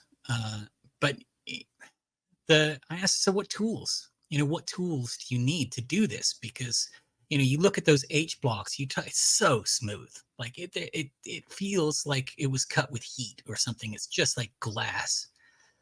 And she said, well, what tools do you need as like a fifth dimensional, being? Like I have no answer for that, because like, I mean, I'm aware I think I'm aware that there are entities. Like, I don't know, like, well, what would a fifth dimensional being need to do if he wanted? Would he use a mold? Would he just mold it with his? But Luke, which is it? Is it? Do they believe that the deities, or I can't speak. I can't speak for them. I think one of the local histories is that Puma Punku was built in one night. So whoever could build something like that in one night is, they're either Amish, or they're like, Amish stoneworkers, or they're like far beyond anybody like working in stone, that we see today. And I just think some of these sites seem to be indicative of a culture that progressed a lot further with stone work than we did. Like, we got out of our stone age and went into a bronze age, and these guys stuck in their stone age for a while. That sort of thing kind of makes sense to me.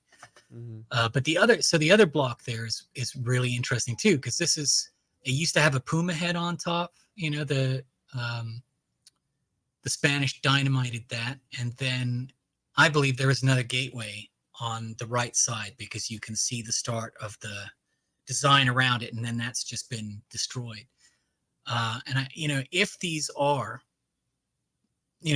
just ornamental, if these had some kind of actual, use, Stargate capability, what you would have here is almost like like a a portal depot, right? Because you've got this one coming from somewhere, and then you've got two on the other thing coming from somewhere or going to somewhere. This is like a hub, you know? Mm-hmm. So, like, is that what it is? Or did they just come up here and make offerings and do the ceremony? I mean, it's very easy to go with the, with the traditional, not crazy thought. But I like to consider all of this stuff because we just don't know. And I don't like to pretend, that we do know. Mm-hmm. Yeah, and like I said, it's fascinating to even think about, but there's got to be something to it. And right, you can go with the Jungian worldview that these are just, right, we're seeing the same symbols over and over again because they're archetypes, and then they speak to everybody in a certain way. Well, I mean, humans, there's only so many shapes. That could be that could be a possible explanation, that they're just these archetypes that are in our psyche somewhere. What's in there, Luke? What's in there? There's a big cave that goes back a reasonable way, but there was at some point there was a landslide in there, so whatever goes back further is blocked off.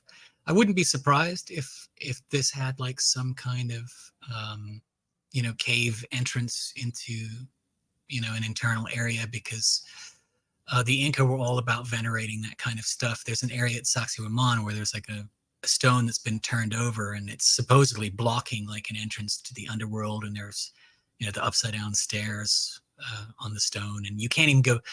Used to be able to buy a special ticket and go over there, and I have footage of it. And this year when I went back, you can't go over there at all. Like, there's just no reason. Like, it's a really interesting, like really large, like monolith. Why can't you?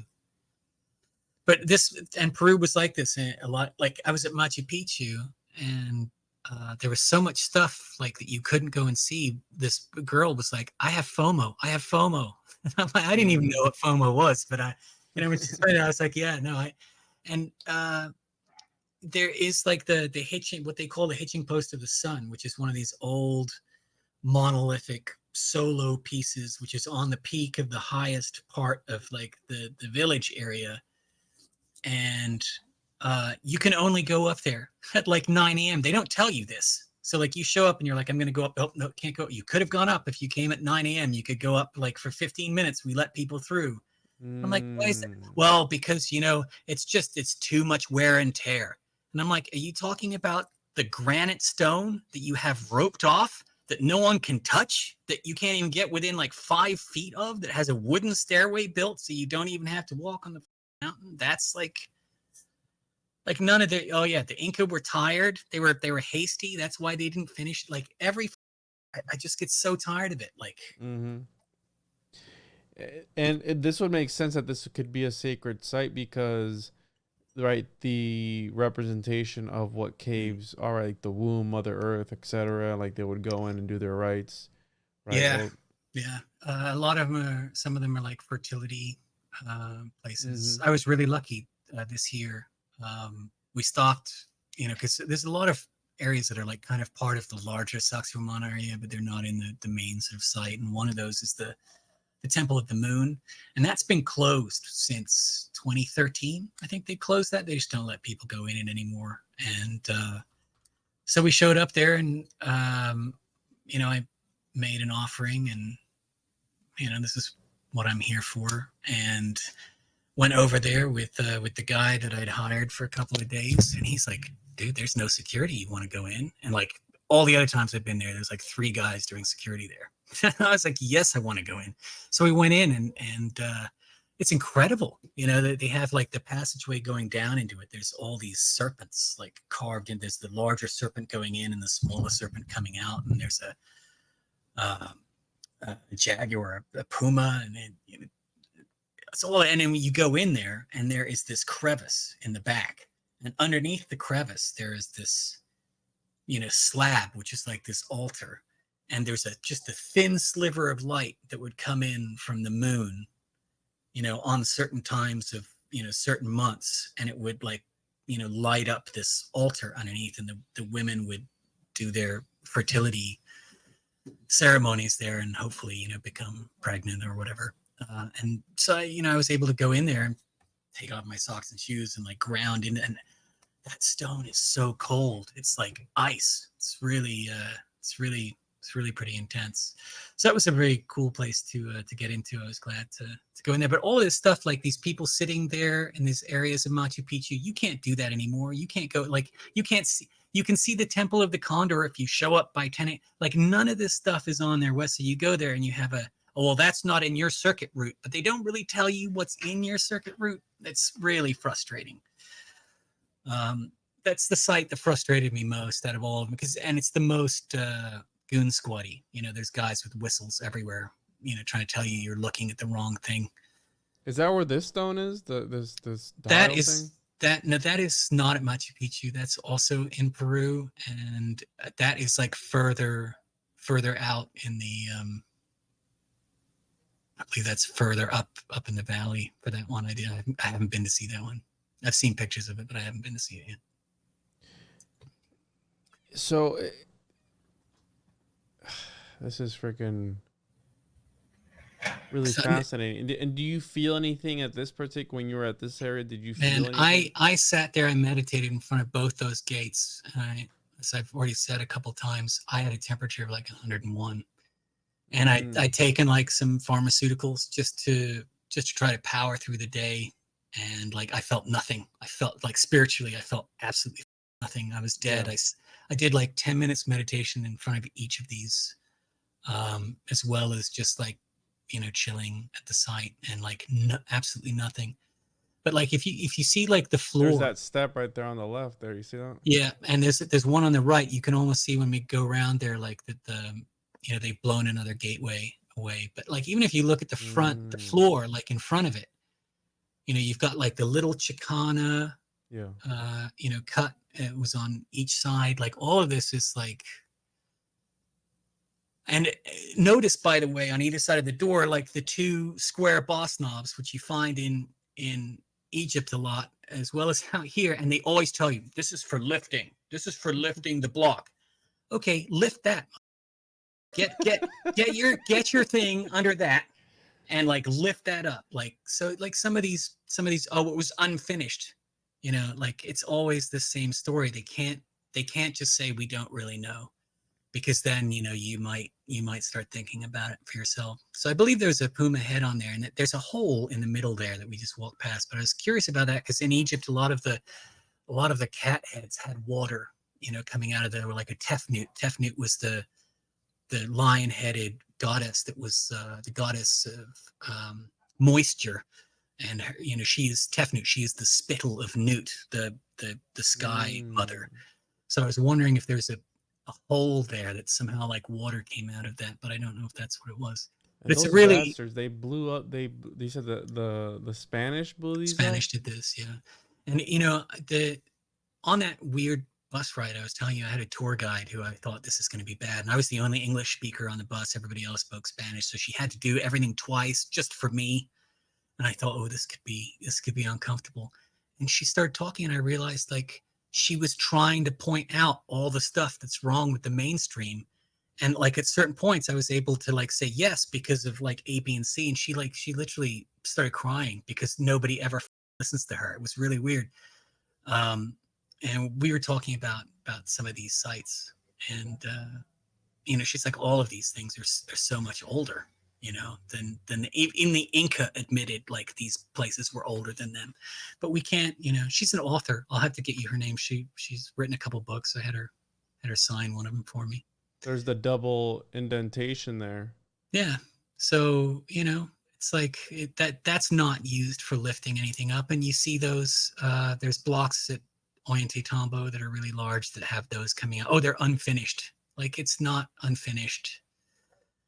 Everything was unfinished, like according to them. And it's just, and you know, I have some footage of some stuff in Egypt that we can talk about too, where you can actually show you how like the temples, the mortuary temples in front of the Great Pyramids have actually collapsed due to aging, and they've been cemented back into position. And you don't notice because like the cement is a similar color, but when you actually go there and look at it, you can see that, and there's still some that had fallen are in the position where like there was a granite facing to a couple of really huge limestone blocks, and the granite has fallen, and then the limestone block has fallen, and you can actually see that like it's erosion that has made like these 120-ton blocks just come apart and like fall over. And like, there's no way that that just happened in just a couple thousand years, but all this other stuff is still, that mud brick wall is from 1500 BC. It's still standing there fine, but this, which is only supposedly like 900 years older and is made out of stone, anchored with other stone around it, you know, that all just decayed due to time. Like, the timeline is wrong. And it's, in my opinion, and I'm not an expert on anything, but I feel very strongly that our historical timeline is wrong. And I'm not trying to take anything away from any of these cultures. I enjoy all of these cultures. I love being, you know, in the ruins of their civilizations and trying to, you know, to feel some of that energy. You know, I try to imagine that in some way they had a really deep connection to the planet and were wiser about the way that they did things, you know, and try to sort of find, you know, tap into that and find some kind of solace in it, so that we're not just stuck in this mad world. And can you imagine, so right now it's difficult for us with our modern day technology, right? Cars and roads and everything, to get to these places, right? Just to get there. Can you imagine being one of these indigenous groups once upon a time, stumbling across, like, look at this landscape, like, look at, this is the what main the hell road. is what the hell is that building? Like, because they're finding stuff, and this is the thing about Egypt, like, all the time, like, this ancient dynastic culture was finding stuff. They're building incredible things, and they're actually doing like some of the world's first archaeology at the same time. It's like the Assyrian, they were building Seti First Temple. All the temples, especially around that time, were a certain shape. They were almost, if you're into Swallowed or Lubitsch, Ari Swallowed or Lubitsch, they're like the Temple of Man. There's like the entrance columns, which is like the legs, and then there's a central body, and then there's like the sacred area, which is the head. They're sort of built, and it's always a little bit skewed, but that's like the way it's, most of those temples are built. And then you have the same area, you have Seti Temple, but it's built like L-shaped. And the reason is they started building the temple, and then they discovered the Assyrian, which was like 30 feet under like the level that they used to build that temple. So Whoa. How old is that? That, you know, you're just discovering that, like, you know, thousands of years ago, they're discovering this thing that they don't remember, that's supposedly from their own civilization. You know, it's, so that stuff is happening all the time. There's, you know, stuff that, a lot of this stuff, and it's even like the pyramids in Mexico, like, we don't actually know who built Teotihuacan. It wasn't the Aztecs, it wasn't the Mayans. You know, it was somebody before that. They, you know, they've dated it, like, they say, oh, it's not really that old, you know, maybe whatever it is, 1,500 years old. So I forget what they say now, but it's like modern, you know, current era. Just And like, we don't know who did that. What are your thoughts on, because like something that's always fascinated me is like this idea of, so, and I think it maybe has to do with like these Disney movies, like the Atlantis movie, where it's like these lost civilizations, and the concept of finding, which they are finding, these entire complexes underneath the Amazon canopy, right? There's all these, and then there's that, was that where the lost city of Z was supposed to, right? In the wasn't it the Amazon? Yeah. And that's based on a real story of a guy who thought he knew where this place was, and he just, you know, we never heard Great from him movie again. too, by the way. I've seen it. Yeah, I enjoyed it. There's a lot of there's a lot of stuff under there, and there's a lot of stuff still in Egypt and other places in the world that we haven't even, you know, really thought of yet.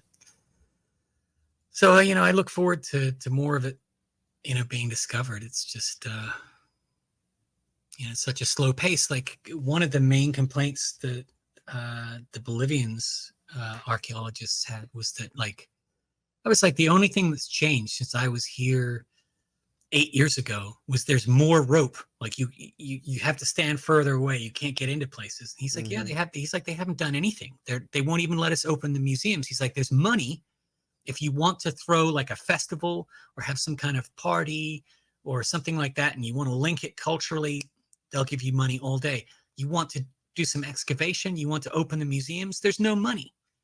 And like, I find that disappointing. It's hard to, and this is the point of the girl at one of the girls at Machu Picchu that was part of this discussion when I was giving the guy a very polite, hard time about the not only being, too hasty to finish the original constructions, but to this, idea that they're closing the hitching post of the sun because of like too high a foot traffic or something. Is just ridiculous. Like none of these reasons are any good. And, I was giving him some grief about that because, we have to, like, is that what they're telling you? Is that really what you want to? Is this the one? Yeah. So, it's roped off. It's at the top of a wooden stairway. Like you cannot touch it. Like when I was there in 2015, you couldn't even lean over the rope enough to touch it. Like it's far enough away. And they're telling you it's inaccessible due to like degradation of the stone or whatever. So if it's the rain or something, build a hut over it or whatever. But like, it's not humans. Like we're not doing it because we're not allowed to. But anyway, she was like, well, if you've seen it before, like, why are you bitching? And I'm like, I'm bitching because you haven't seen it.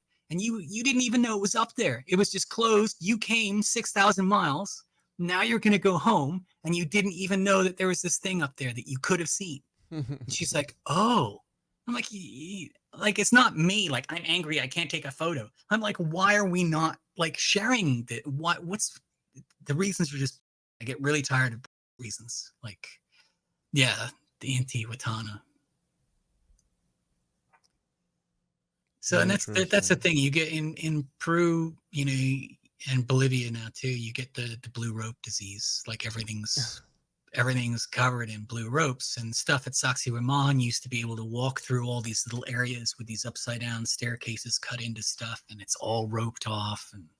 And I mean, I kind of agree with like the whole wanting to conserve it because some people are garbage, man. Some people are garbage. They carve their names in it, and I would like to see people get serious, penalties for that kind of stuff. I don't like it.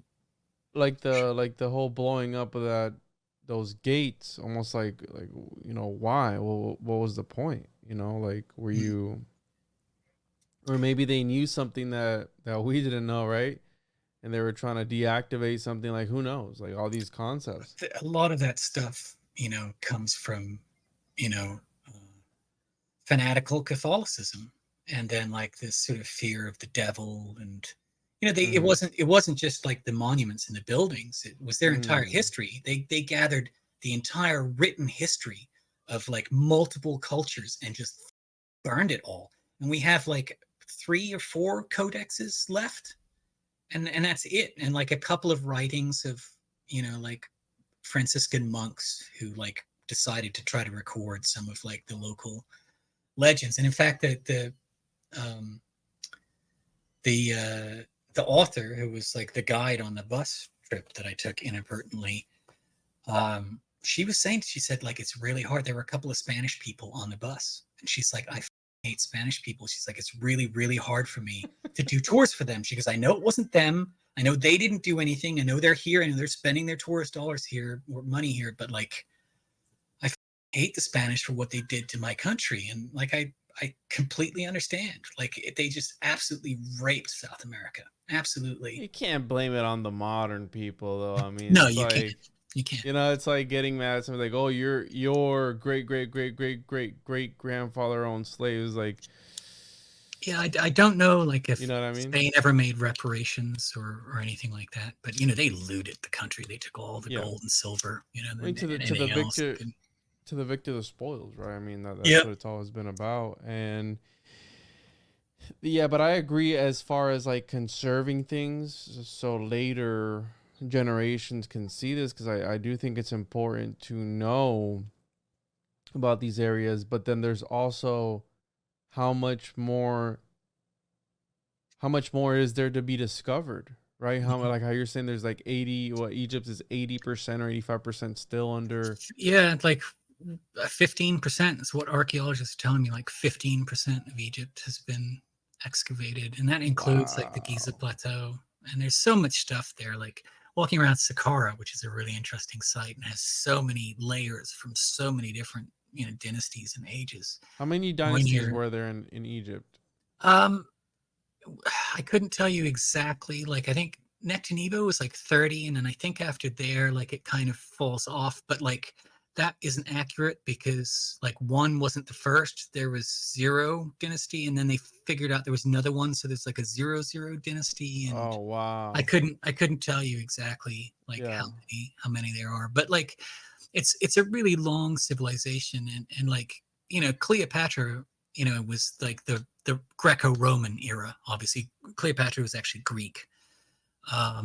But she, they conquered, the Romans had conquered Egypt, and she, sort of became pharaoh, whatever. She is closer to our time than even the supposed building of the pyramids, if they were built when we say, like, it's such like an ancient land. And I mean, Sumeria and Babylon is the same. I really would, because it's, Iran and Iraq, like I can't go and, poke around, Mm-hmm. which I would love to do, but You've never been to like Mesopotamia or any of those places over there? No. Yikes. Can you tell us a little bit about so at the very beginning you mentioned the Sky family, like the Sky brothers, and well, so by the way, this is, you were saying, what was the purpose of a lot of these sites, and I will say that most of the really truly ancient sites are aligned. They're aligned with the stars. They're like equinoctial markers, for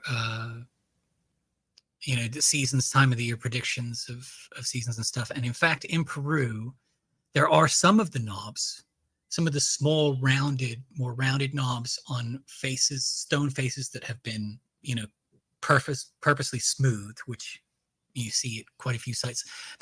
One of the biggest ones is at Ollantaytambo.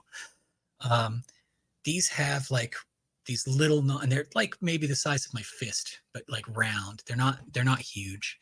And on the equinox and the solstice, at a certain part of the day, those cast shadows onto the walls, which make, certain symbols and or like faces. And I've seen a lot of the photographs in books, and like it's pretty legitimate. The question is, who was doing it? Was it the Inca, or was it somebody older than the Inca? But like the thing we just looked at in Napa Haka, the one gateway that used to have the panther head on it that was destroyed. There's a water feature at Ollantaytambo that has a very similar design to it. That's clearly the same sort of style as the temple on top of the hill, but like none of the Inca. And so, it's just everywhere. There's a guy called Jesus Gamara Farfan. He usually just goes by Jesus Gamara, and he and a Dutch guy, I think Peter or Jan de Jong, they created a documentary, I think it's called The Cosmology of Three Worlds. And he's very clear that there are, 3 or 4 different cultures, that are represented in the stonework. And it starts with like what we were looking at, the Intihuatana at the, hitching post of the sun, those type of monolithic, single kind of stones with the weird carvings and stuff in them. That's the first civilization. This was discovered by the second civilization, who venerated that and built these like cellular, moldy walls around, those special sites. And Machu Picchu is all about that. Like the cellular flowy work is all around these ancient monolithic stones, that had some other purpose. And then around like the cellular stuff is all the Inca stuff. So there's like, whoever was doing the monolithic stuff, whoever was doing the cellular stuff, and then the Inca. And like, Jesus Gamara, his father was an archaeologist who agreed that the stuff was a lot older. And, he's very clear that these were very separate cultures. If you push the South Americans enough, like the academics, they will admit that it wasn't the Inca. They will say that it was a tribe called the Quilque. And the Quilque were like stone specialists, who also apparently were stone specialists that could never finish anything, because nothing's finished, right? So eventually, right, they got tired of the Quilque, or they decided they were done with them, and they just wiped them out. But they learned some of the stonework from them, so some of the stonework got better after that. So that some of the academics say that. Some of the academics say it was all the Inca. And then, there's the Pyramidids. We're Pyramidids because we're like, this is left over from another culture. And I was up there with an author who actually did a lot of the research that showed like those shapes cast on the walls. And he's correct about that. But I hired him as a guide for a tour because, I thought we'd have some good discussion. Well, tell me, you're the Inca expert. Tell me how they did this. What was the technique? Oh, they used every technique. Awesome. There were multiple techniques. Break them down. Like, I want to hear them. What are the techniques? Oh, well, if you don't believe the Inca did it, then you believe in Atlantis and you believe in aliens. I'm like, no, I'm asking you, you know that the Inca did this. Show me. And he's like, okay, you see this block over here? It's on top of smaller blocks. Therefore, the Inca moved the big block onto the small block. That was his entire explanation for his proof of how the Inca did everything. Guy's an expert. He's an author. He's a tour guide. And that civilization that you said that the Malcolm Arevalo is his name. The civilization that was good at not finishing, were they just like a nomadic group that showed up, or they're just like another tribe or another group of people? There were lots of different, sort of indigenous peoples, that whether it was the Tiwanaku culture and then Chavin culture and all these other cultures. Like the Inca supposedly came through Tiwanaku and went, wow, this is cool. Can we hang out? And the Tiwanaku people were like, no, keep on moving. So they went south, but they remembered the incredible structures that were built at Puma Punku, and they came down and they built these down, like the Coricancha and all this kind of stuff. One of the things that they always tell you is that like Cuzco is built in the shape of a panther, and they have all these, kind of show this is the head, Sacsayhuaman is and this is the tail, and this is, and they show you on the map. Mm-hmm. The tour guide author lady who I was talking to, she's like, that's not a panther. She's like, or a puma. And she's like, that is like a Komodo dragon. And she like broke it all down. It's super fascinating. So like, there's a lot of stuff under Cuzco that was going on. All of these things were connected. And the Peruvian government like demoed a bunch of the tunnels 20, 30 years ago or something, because some people got lost and died. Like 5 people went in and only 1 person came out. And they're like, too dangerous, supposedly. And they went and just like demoed all of these tunnels that led like from Sacsayhuaman to the Coricancha, to wherever. So, and they're constantly like, they're fixing roads out there. And then, oh, here's like another part of an ancient structure, here's a massive disc.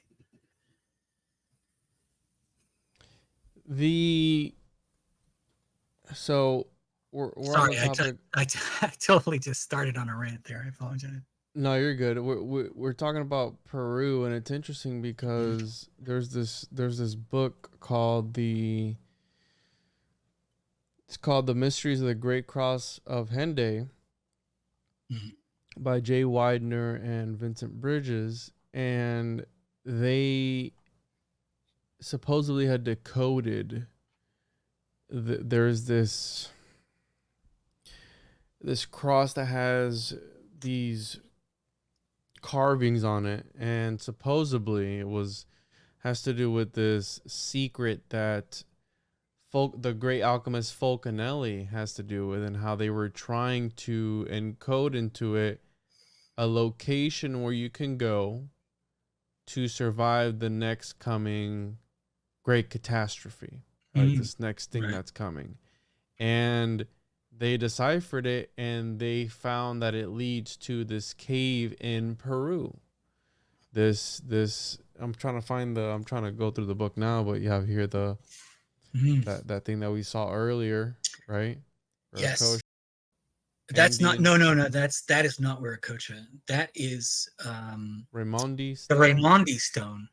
There's 2. There's a Tello stone and the Raimondi stone and the land zone are the 3 major things up there. And I have a story about this, which isn't my story to tell, so I probably shouldn't tell it. But this is another interesting entity too, for sure.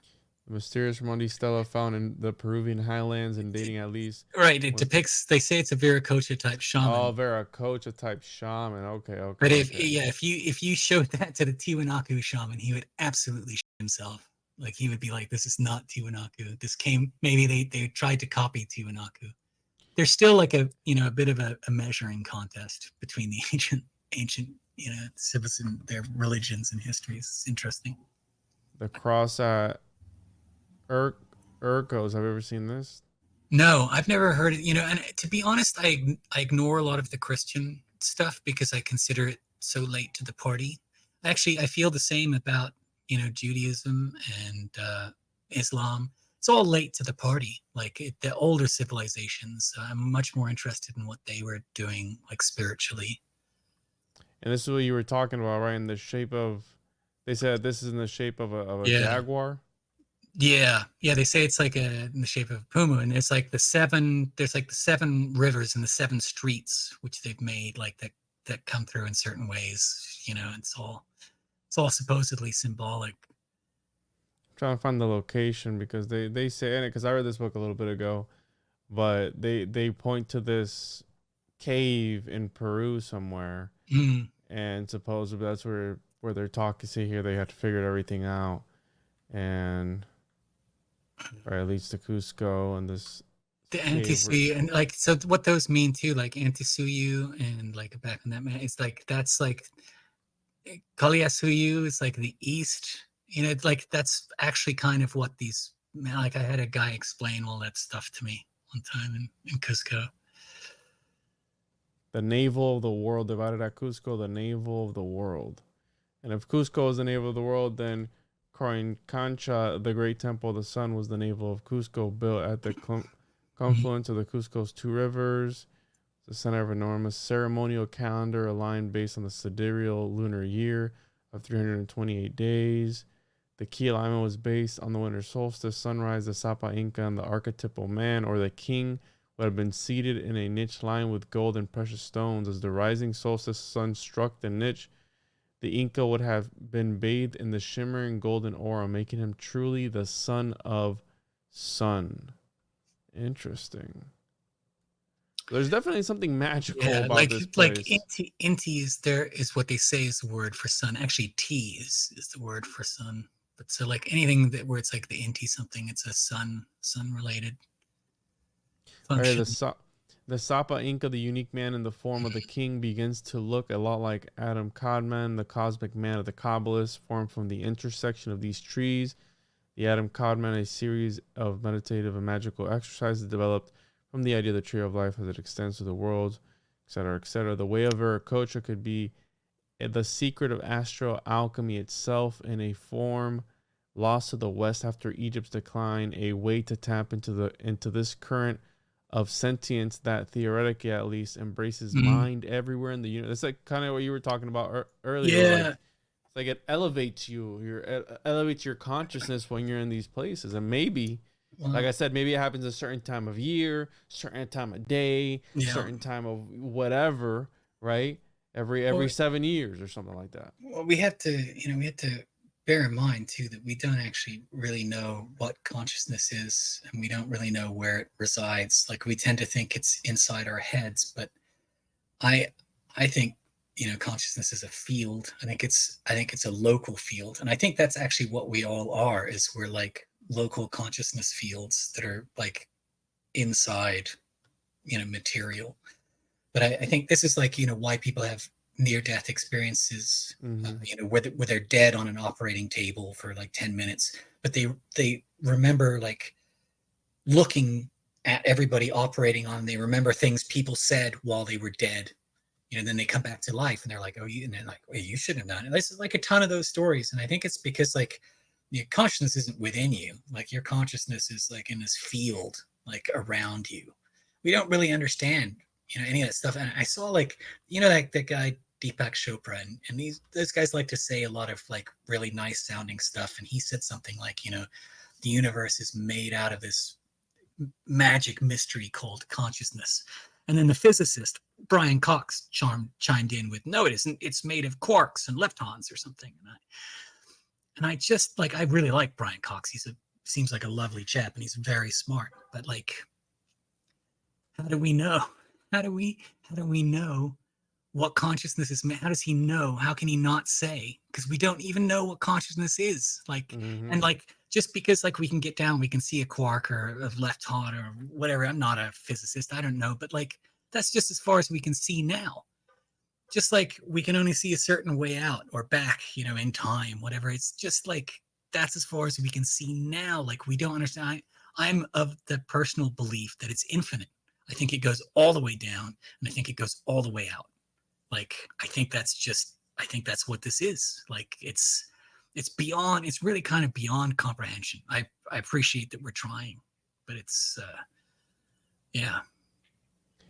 He goes on here to say about this cathedral. I believe this is the that was one. built with a lot of stone from a lot of monuments, and it's built on top of, I think, an old temple of Huiracocha, if I remember correctly. So he says here, the Cathedral of Santo Domingo in Cusco is a decrepit and dark place. The magnificent building, the Corin Concha, that is this cathedral replaced, can only be imagined now. In addition to the gold plate on its walls, and there's like these gold plates on its walls, there's pictures of it.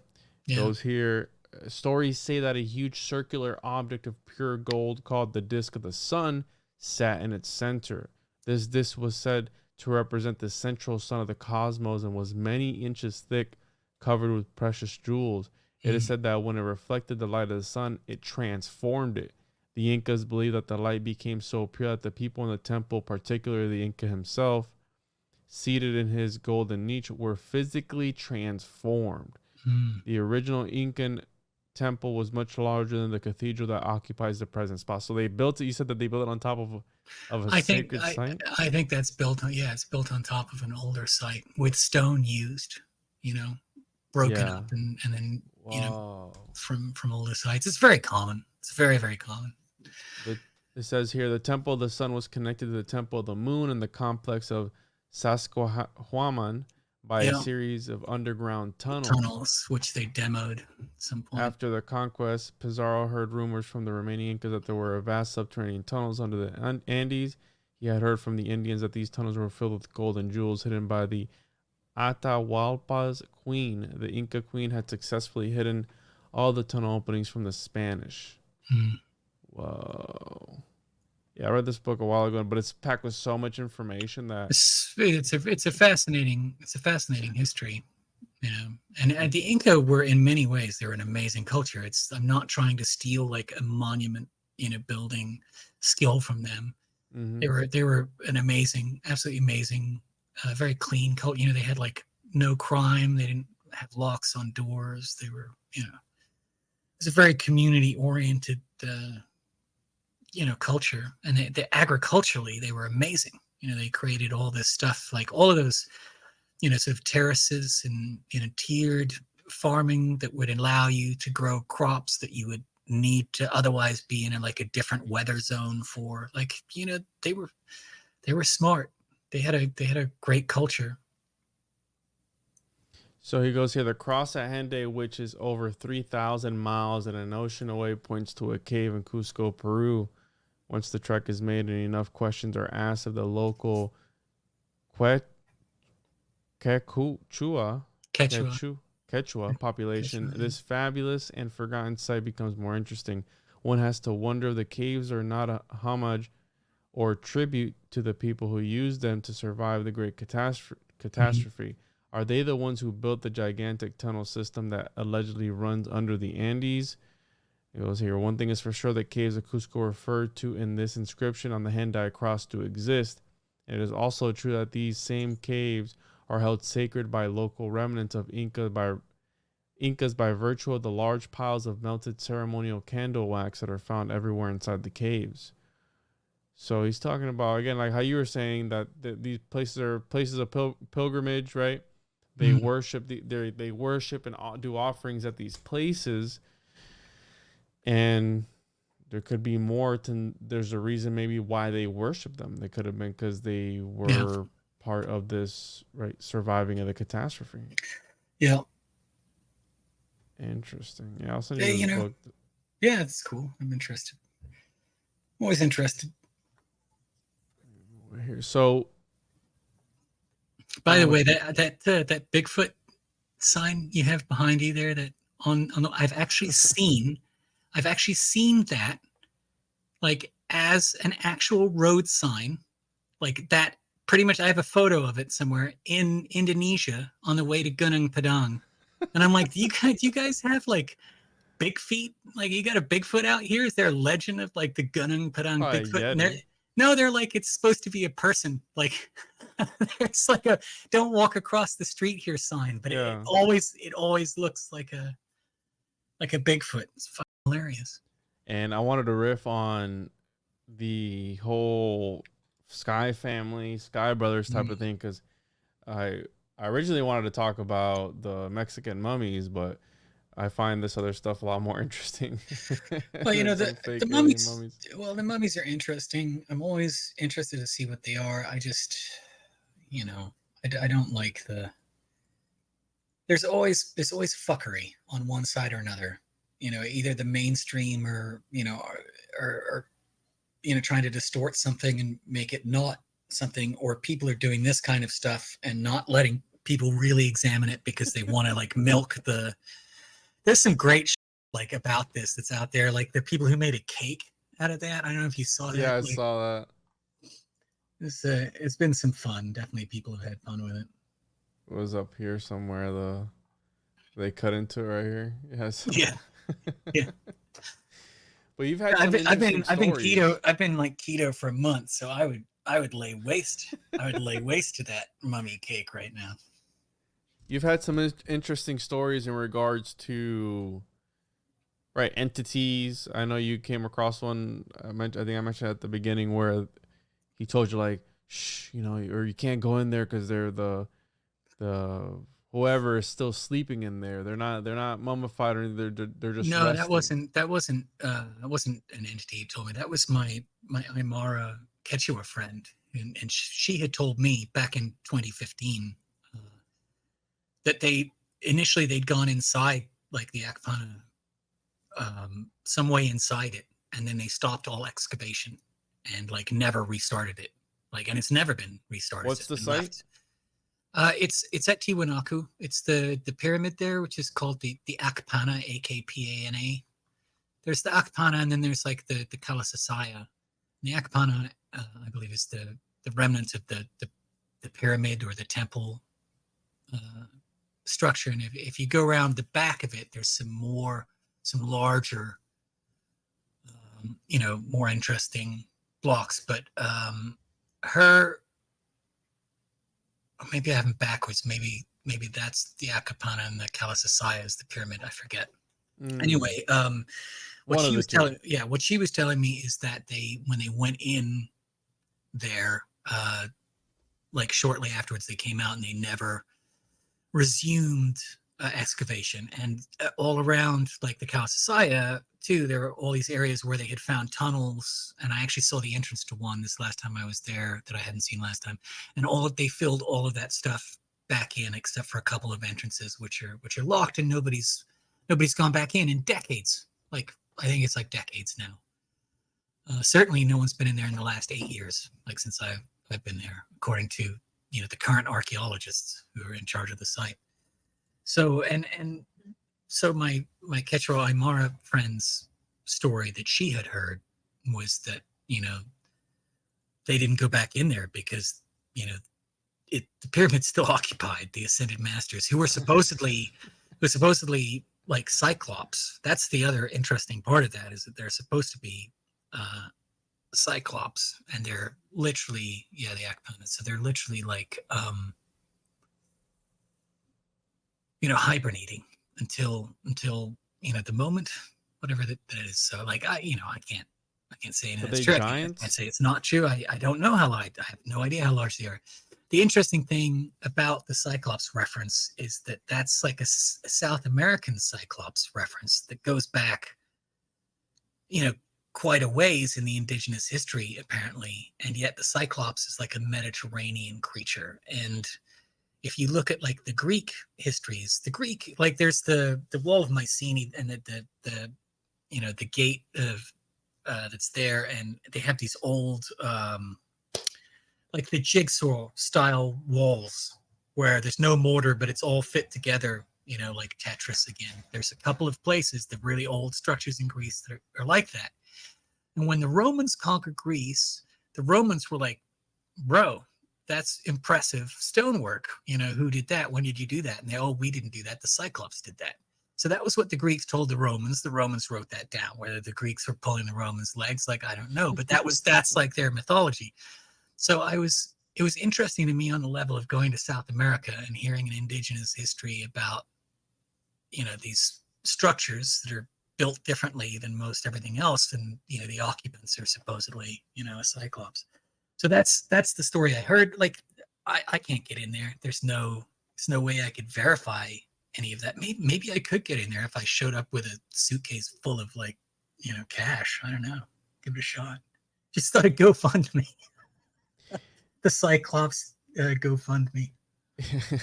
Yeah, I'm sure people would fund that. I mean, because part of this, so explain this to me, because I've seen some pictures. Part of this, it says subterranean. So was it covered completely, almost like maybe a mud flood, or? Okay. So yeah. So what we're seeing here is like the this pink one on the right. So if you've seen the pyramid I'm talking about that is partially deconstructed is this Akapana, right? This one here. Yes, that one there. And then what you have here, down to the right of that. Number 3? No, not there. Number, what is it? 4. 2. Number 4. Oh, this one here. Right. So this is the central area that has that statue in the middle. There's another statue in the top left, and that has the Gate of the Sun, like at the other end of that. Like that's what that Lego block is supposed to be, I think. Yes, that thing.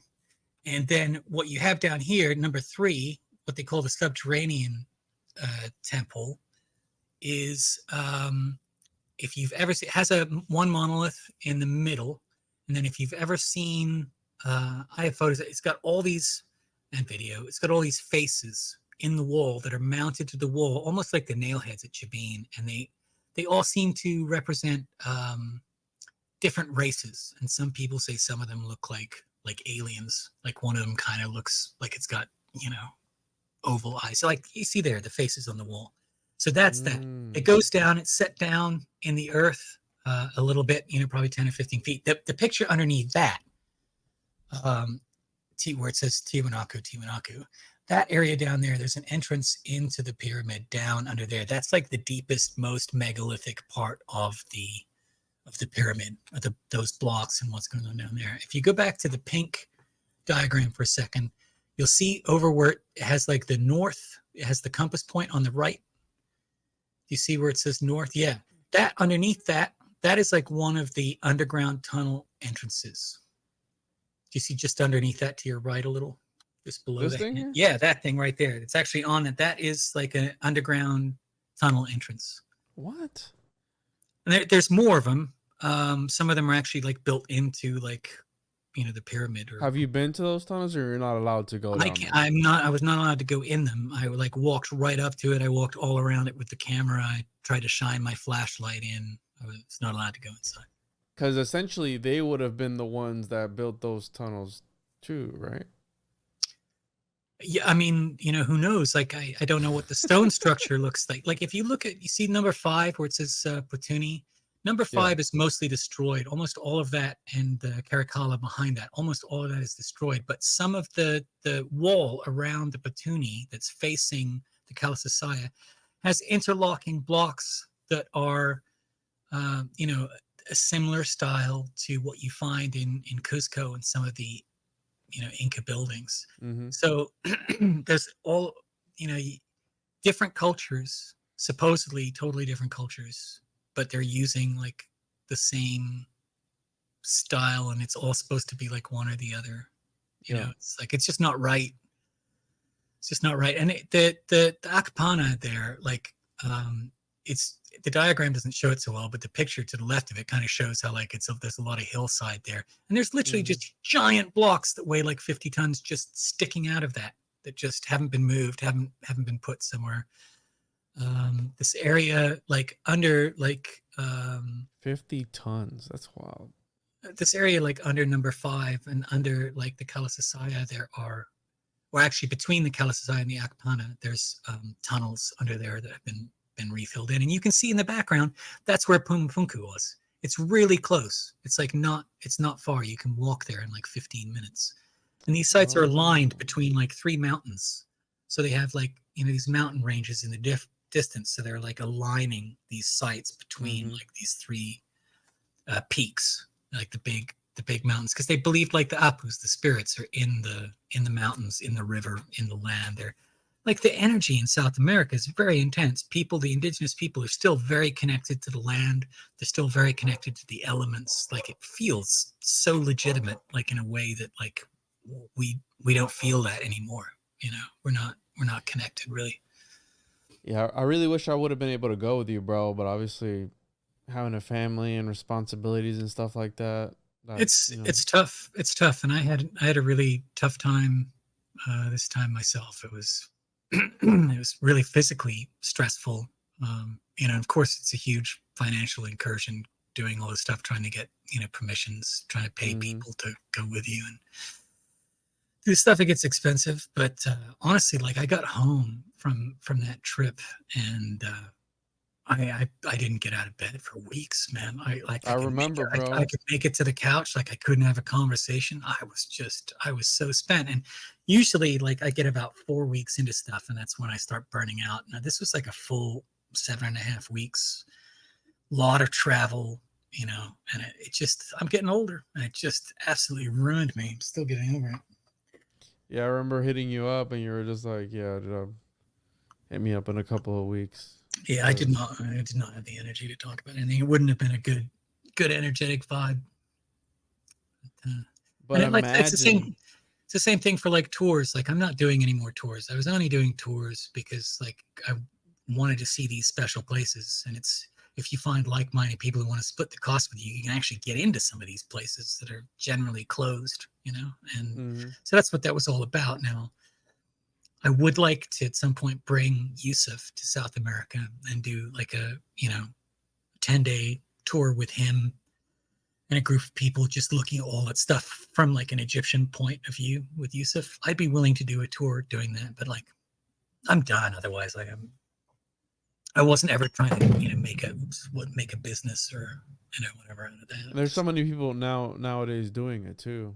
Yeah, and I think it's hard to find people. It's a tough time financially for a lot of people, unless you're totally set. So I've noticed like a lot of the people who started trying to do the same kind of tours, they had to end up kind of merging their tours with a bunch of other YouTube channels, just to get enough people to go out there. And it's a lot of work, and I also, like, I'm actually really looking forward to being able to, in a couple of years, go back to some of these sites like without my equipment, without any of the the stress of like the project, because it's also like it interferes with the energy too. I'm constantly, I need to get this footage, I need to get this, why isn't the camera working properly, I got to this, I need to I've got to frame this, I didn't get that, or maybe I need to make sure I got that, let's do it again. Like, all of that stuff interferes with your your ability to absorb the energy of the site, like feel the connection, like just. So I'm really looking forward to not having to do any of that stuff either.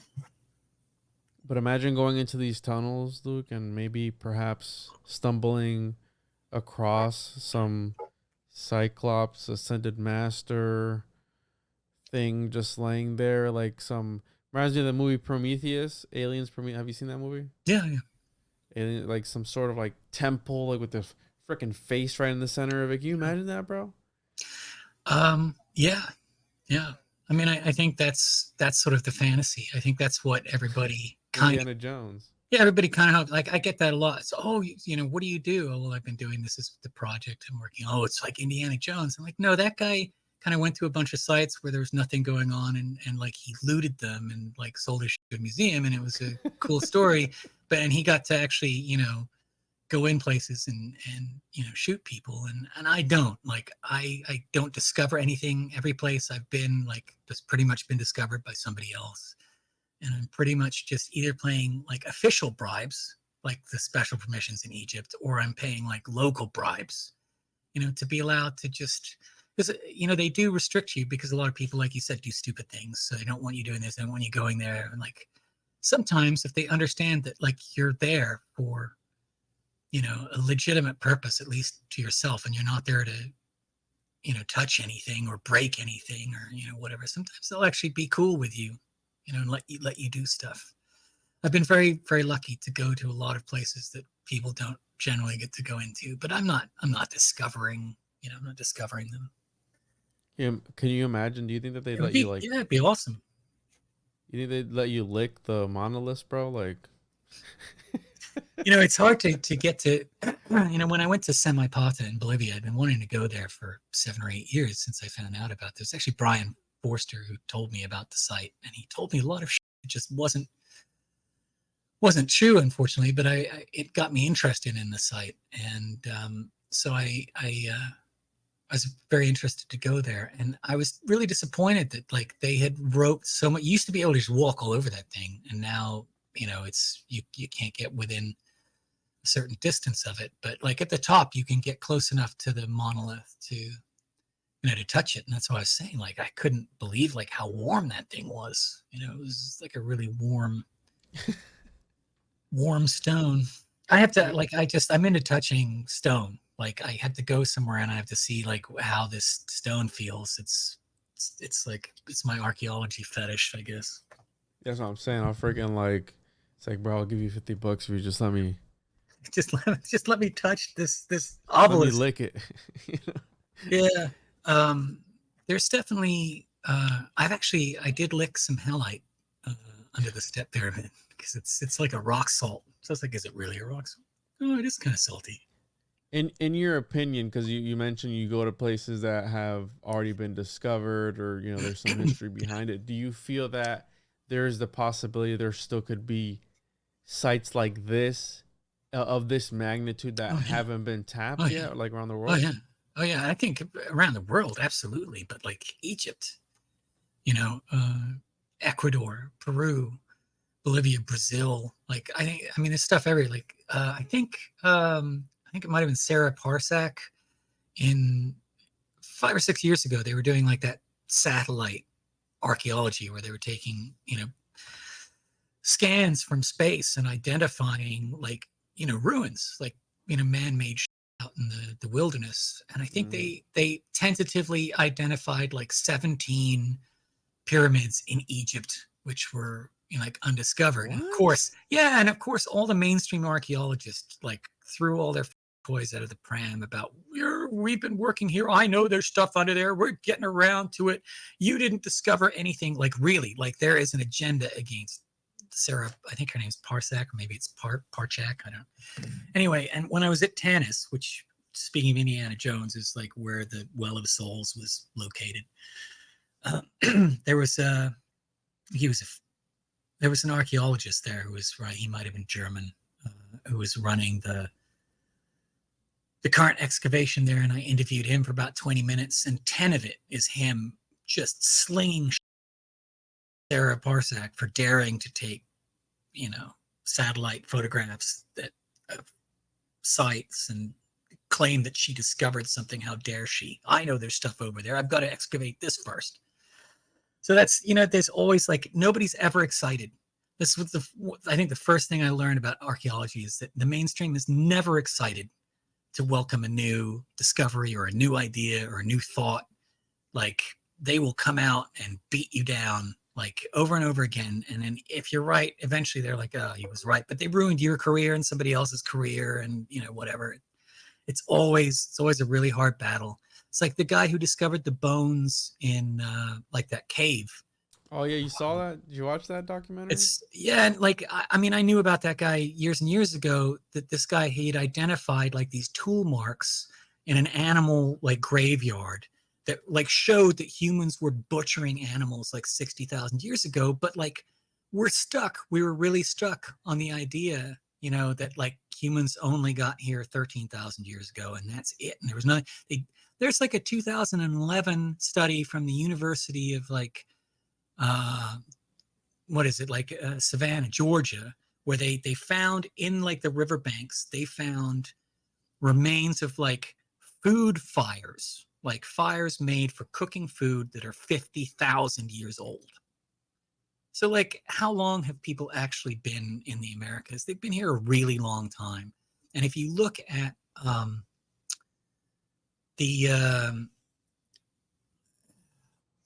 which tribe is it? There's a Native American tribe. It's the Zuni.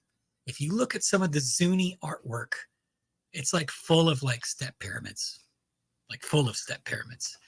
And so like you look at all these places like Cahokia and, all these places that, oh, there's a mound here, there's a mound there. How many of those mounds were actually like 40,000-year-old step pyramids or something? Like, I just don't I don't feel like any of that stuff is ever taken. It's always poo-pooed until like they can't fight it any longer. There's never any kind of willingness to go, well, hey, like, we don't think so, but like, let's go find out.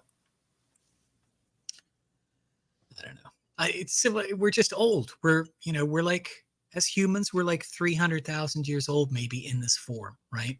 So, did we only just figure out stuff 6,000 years ago, and we didn't figure out how to record anything or do anything all that time beforehand? We were just like, throwing rocks at the sun and picking figs. Like, is that really what we like? What we're like? Like, what if we've been over like the last 30 years?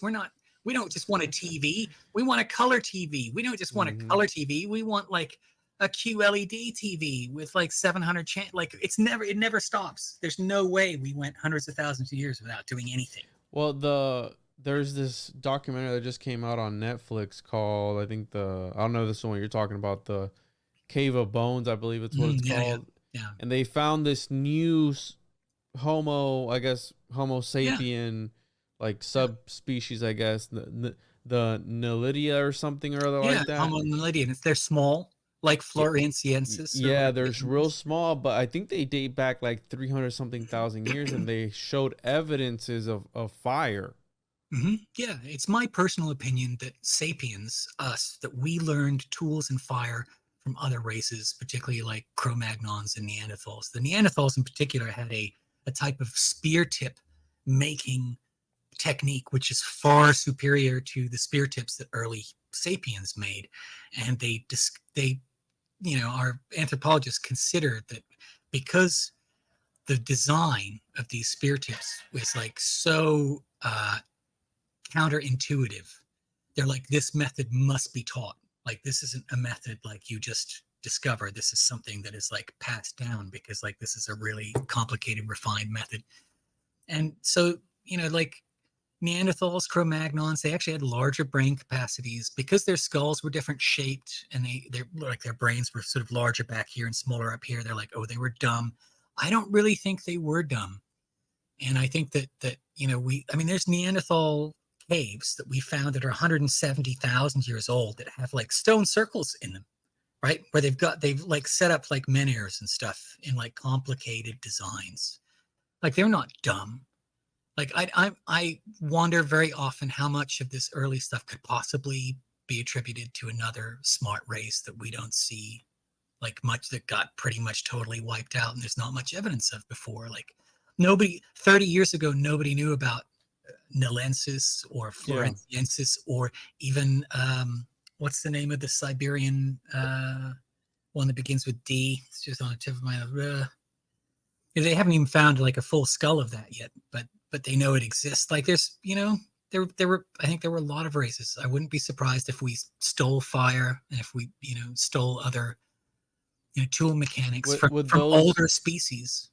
Would those other species be considered like extraterrestrial? Not really, right? I mean, because this is the thing. It's like, some people come from like the old Sumerian sort of beliefs, where like, if you believe what we think they're telling us from that time is that they came here from somewhere else. We're they became us. We're them. Like, we're the aliens, right? That's the story from that. You know, we came here from somewhere else. We colonized this place. Like, you know, personally, I don't think, I think we came out of this place biologically. Whether this place was seeded by something else, whether something was done to the biological soup, like I don't know. Whether like primates were with by something. Like I'm not a biologist. I don't know those things. I haven't studied. I have no way to study any of that. But like, I consider the possibility. I think I very much believe in life outside of this planet. I think it's very likely that we've been visited. I think that there's some people don't believe in space, Luke. Some people don't. Some people, look, I've met people in Egypt talking about this stuff who will tell you that there's nothing outside of the earth whatsoever. Like some people believe that. Like I happen to not believe that, but you know.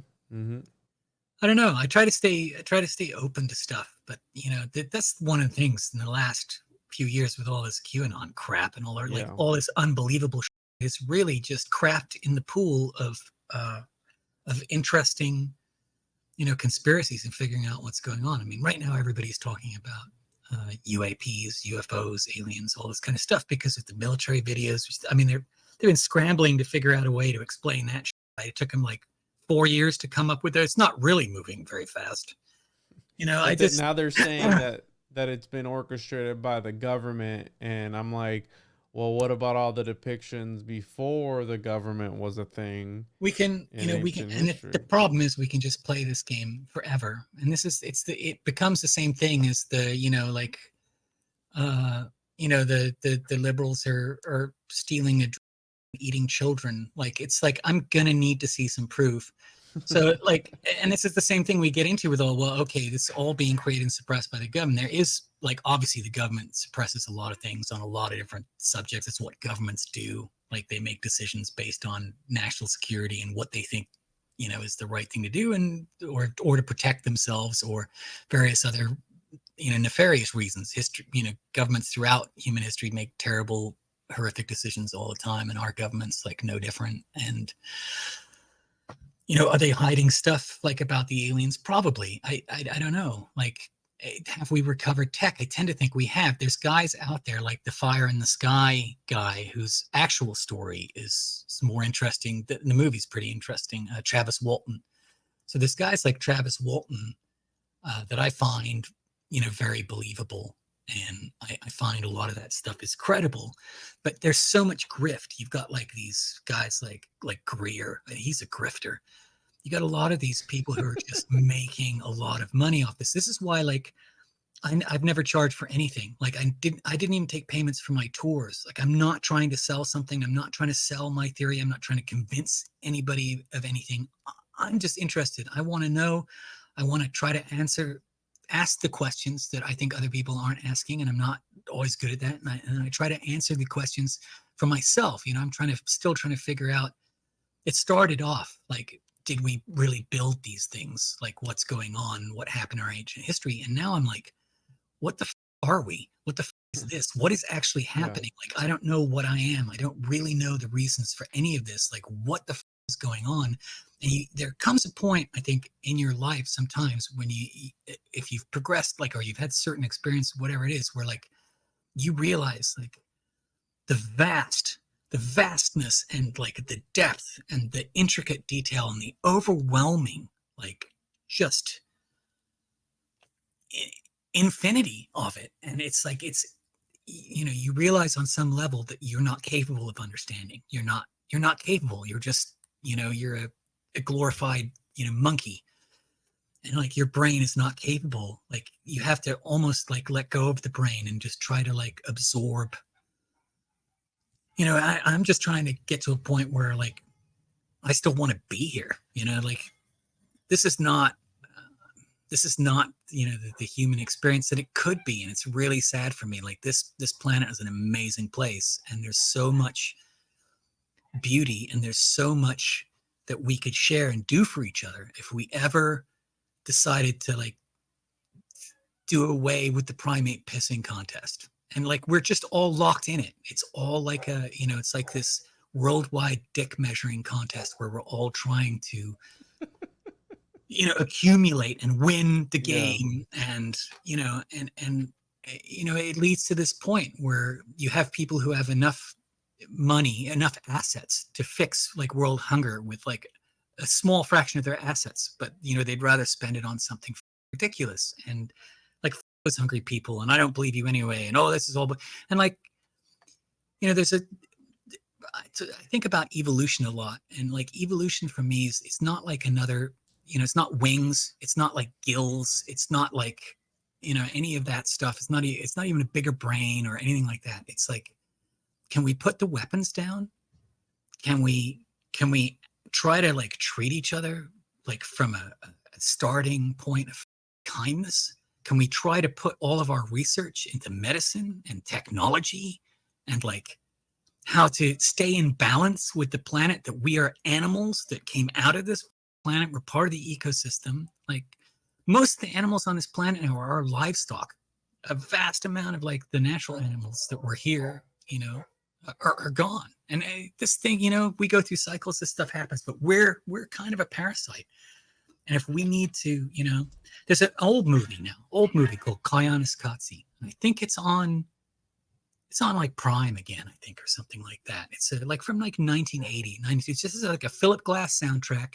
And it's just a comparison of like industry and nature. And like you watch that movie and you come out of that afterwards. And if you're not like, we are doing this wrong, like, I just don't know what to say. Like, we're doing this wrong. And I don't know how many chances we get. Maybe it's already too late. Yeah. But, I went through, as we went into this pandemic and all this stuff, and there was all this division and hatred and trying to take things away from people and make people feel bad about this, bad. Like, I just decided at a certain point, my only goal really from now on is to try to act from a place of kindness, like always. And it's so hard. It's like almost impossible. But if I can come close to like accomplishing that, like 70, 80% of the time, like I'm going to have made the world a better place. And it's a stupid thing. It's just a very simple thing. But like, if you go out of your house and you're kind to people, like that's a chain reaction. They feel good about that. They're kind to the next person. If you go out and you're like, dude, get out of my lane. What are you doing? Learn how to drive. What do you do? Hey, move a little faster, buddy. Like whatever it is, like, don't do that. Like they have that reaction. Somebody came at me aggressively. They're going to pass that on. That it's all like, and I don't know if you've ever heard, here's like an origin conspiracy, whatever theory for you. It's the Loosh farm. Do you know this one? Where they're using us for negative energy. It's just energy.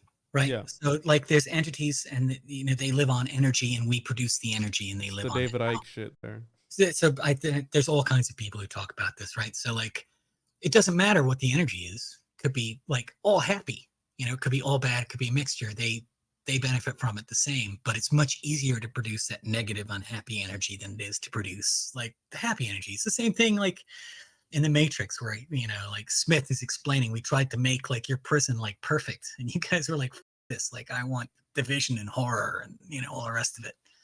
And like all of those insights are valid, where I don't mean to get preachy. I'm at the point in my life where like, I'm looking for something that's not superficial. Like, and like, it's, I heard like this sort of hoarding, this richness thing, this billionaire thing. It's like if there was a monkey who hoarded all the bananas and didn't like share them with anybody else, you'd be like, what the f is wrong with this monkey? Like, but like, if you hoard all the money as a human and you don't help anybody else, you're like, oh, he's awesome. He won, masterful work, like, way to go. I wish I was him, and like, what the f is wrong with that monkey?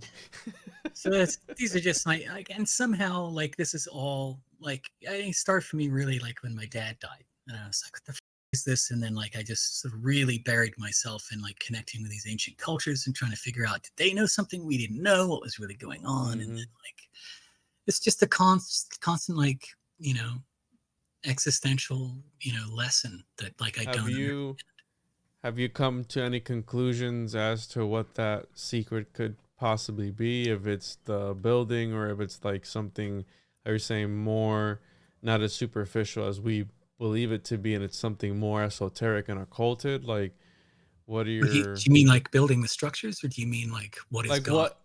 No, like what these people were trying, like what they knew that we don't. Was it the knowledge of those buildings and how to do them, or was it something beyond that knowledge? You know what I'm saying? Well, I do think about that, and I one of the things I think about, and I don't know the answer to, is many cultures have, have stories of different ages where humanity's awareness, was at a different level, higher, lower, what have you, and that when our awareness was at a different level, we were capable of accomplishing and understanding, more things, right? And this is one of the theories about Akhenaten in Egypt. And Akhenaten was interesting because he looks really weird, and people think he's kind of like alien. And he was the guy who said, no, we're not, none of this, polytheism. We're focusing on the Aten. It's the sun god. It's just the Aten. That's who we're going to worship. Well, this dude looks like an alien. Yeah. Yeah. And so the interesting thing about the Aten is that the time of the Aten was actually the age before, so this would have been like at a time when perhaps the Egyptian empire was at its peak, like what we think of now as the old kingdom that might actually have been an even older kingdom. And then what he was trying to do by forcing everybody into worshiping the Aten is he was literally trying to move like the epoch back, like into the time of the Aten, when these other things, these greater things were possible. And he was willing to try to sacrifice, like whatever it took to try to get civilization back into that era of the Aten when the consciousness was more raised and not even to the higher. So there, I think with the Egyptian idea, there were like the 5 ages, and I think the Aten was like the 4th age, and after that is what we're in now, is the time of Amun, which is the time of darkness. This is a dark age. People think like this is like our high technological era.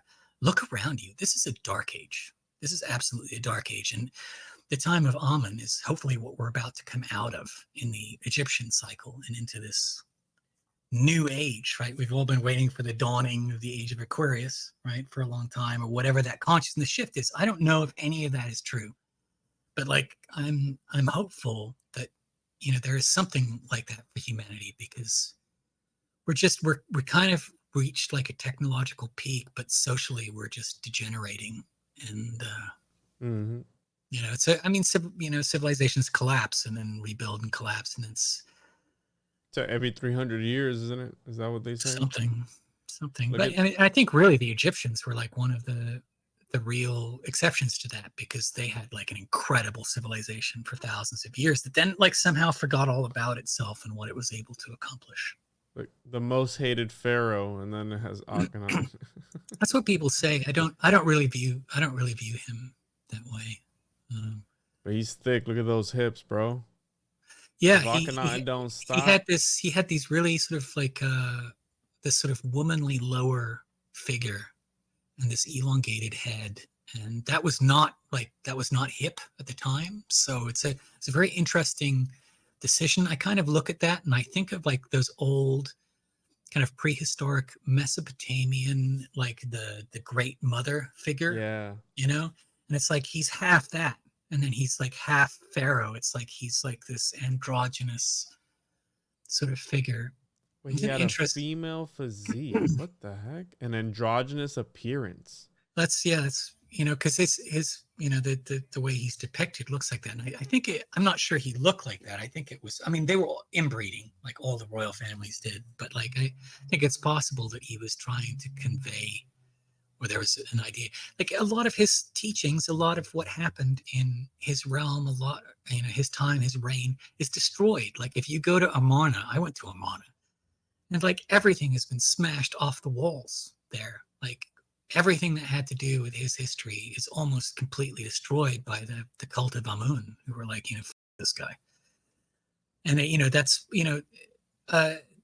Tutankhamun, who's, Tutankhamun, he was born Tutankhaten, And he had to change his name and suck up to the cult of Amun, or he would have gone the same way. And he was probably murdered by Horemheb anyway, who became the next, who was a general. Anyway, it's a fascinating, one of the most fascinating histories, and we just don't remember. After, like I said, before the New Kingdom, everything is very, very shaky.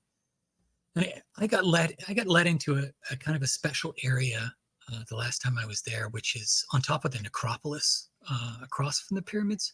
So if you're standing by the Sphinx or the pyramids and you look to the south, there's a large cave system, and the plateaus, above, it's actually higher than the level of the Sphinx.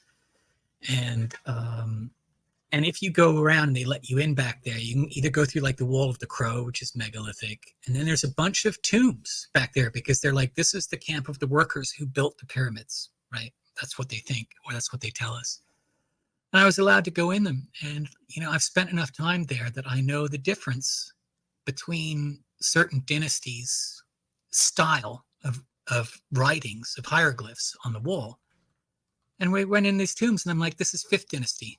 This is like 5th or 6th dynasty. And Yusuf was with me. He's like, yeah, you're absolutely right.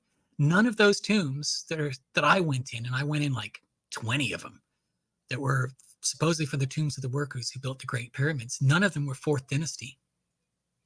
Like, maybe they were helping building something later, in the 5th dynasty, but most of that stuff was going on at Saqqara. According to the historians, pretty much everything on the Giza Plateau was built in the 4th dynasty. That's 85 years, they're saying. The 3 Great Pyramids, the Sphinx, the Temple or the Pyramid of Hentikaus, or the Tomb of Hentikaus, all that stuff around there, they tell you all of that stuff was built in 85 years. And then you look at the museum, right? Their new museum, the Grand Museum, they've been building that for 30 years. It's not finished. Like, you're telling me you built the Great Pyramid in 20 years and you're still building the museum, 30 years after you started? It's like the timeline is wrong. There's like that huge, like crazy, like one of the biggest museums there is, right? I think you and I had talked about that one time. It's large. It's got very high ceilings, and they've made the sort of roof so that it lines up with the pyramids. They've got like a design on the roof that lines up with it. But it looks cool. It's still not open. Every time I go there, somebody's like, give me $300 and I'll take you in. I'm like, there's not really much in there. It's a new building. Why would I give you $300 to go in there? But it is going to look good because they're able to put some of these statues up. And I think that one standing there, he may be from Memphis. There was one laying down in Memphis, and that may be him that they've moved from Memphis and put in the museum. But what's interesting about a lot of those, and the guy in Memphis, and I think it is that one, like you can tell, like all the names on them, it's all added later. Like he's got a belt buckle on him, and like they can't really fit the name in. It's like skewed and kind of, and so, but we're supposed to believe that this is the name of the person it represented, when like, it's just a name that's been written in at a late time. It's really funny too. Like that statue they found in like the late 1800s, and it took them weeks and hundreds of men and cranes to get the statue up out of the mud. But the ancient Egyptians were moving those things hundreds of miles. That's what's wild to me, dude. Like, is it levitation? Was it magnetism? Was it freaking giants? Was it, or I mean, dude, they try to tell you it's sleds, that they poured water in front of sleds and they dragged these things on sleds. Some of these things, like the Colossi of Memnon, right down in Luxor, those came like, I forget, like 700-800 miles, like across a desert. Like it's incalculable, really. Like down rivers and everything too. Yeah, they were very like Hatshepsut documents, like moving columns on boats. And I think the earliest one is the pyramid of, or the causeway of Unas, or Wanis as it would have been pronounced. He's got stories on his causeway wall of bringing granite columns from Aswan up to Saqqara. And, but the columns are they're one piece, but they're a reasonable size. There's no indication of like the real supermassive obelisks like Pompey's Pillar or the unfinished obelisk at Aswan. Like the unfinished obelisk at Aswan, you have to look at that and you have to think the dynastic Egyptians knew they couldn't move this, right? It's over 1,200 tons, right? It's in a granite quarry pit. Like, you're going to have to lift it out of that pit. There's really no clear path to the river, right? You had to wait for the river to flood anyway, but there's no clear path from there to the river. Somehow you're going to have to get a 1,200 ton monument out of a pit and down to the river. And then you're going to have a boat that is like big enough for that thing. And the dynastic Egyptians had to know they didn't have a boat big enough for that, and they couldn't move this thing. So then why are they going to spend all that time trying to cut that out? And if I got a video on YouTube, I got to do another one too, because I got better footage this time. There's another unfinished obelisk that you can actually go down next to it. Like, they won't let you down underneath that one, but there's a smaller one that it's kind of hidden in the back. If you know where it is, you can go down in there. And what you can see is that, like, here's the obelisk, right? And here's the rock wall that's all granite, and they've cut away all of the shitty granite on the surface, and now they've identified like a good solid piece of granite 15 feet down or something. Now they're going to try to extract that, and so they core in. They've got like these scoop marks, right, that come down, but not just straight. They come down at a slight angle, and they go to the bottom, and they curve around underneath the obelisk, kind of like this, and then they come back up. And it's like one corkscrew motion that you can see that comes down the side of the wall and underneath the obelisk and out. And they're not straight. They're angled slightly to the side. And it's like over and over again, all the way down. And on the opposite side, on the obelisk, there are like these straight, narrow lines as if something has been braced against the stone. So these things are scooped, like there's a machine, there's something that's held here, and this thing is scooping underneath. And what they're trying to tell you is that some guys had like dolomite balls and were like doing this, and then somehow got down like underneath this, and like these things are perfect. They're pretty close to perfect. And it's like there's some kind they were using, whoever was doing that was using. And look, there's at the Aswan, I didn't even point this out in the video, I got to do this, right? There's like 4 different techniques that you see there. And like 2 or 3 of them are reasonably modern. Like the ancients were doing them, like the Romans were doing them. Everybody's like, where they make the little tic tac, lines in the stone, and they put some wood in there. Yeah. They jam wood in there, and then they pour water on the wood, and the wood expands. And if you've done it right and you've gone deep enough, it'll crack that piece of stone. So you see that, and that's common. That's everywhere. Romans did it. People quarrying this stuff later did it. Like, it's just very common. And then like you see like the scoop marks, and this is like not so common. And across in this quarry, in several places, there are just walls that are just sheer and flat, like just perfectly flat. And one of them, all the way across from the obelisk, the unfinished obelisk, it has these red ochre paintings of ostriches, like emus. Don't click on that. Don't click on that. Don't click on that link. Thank you.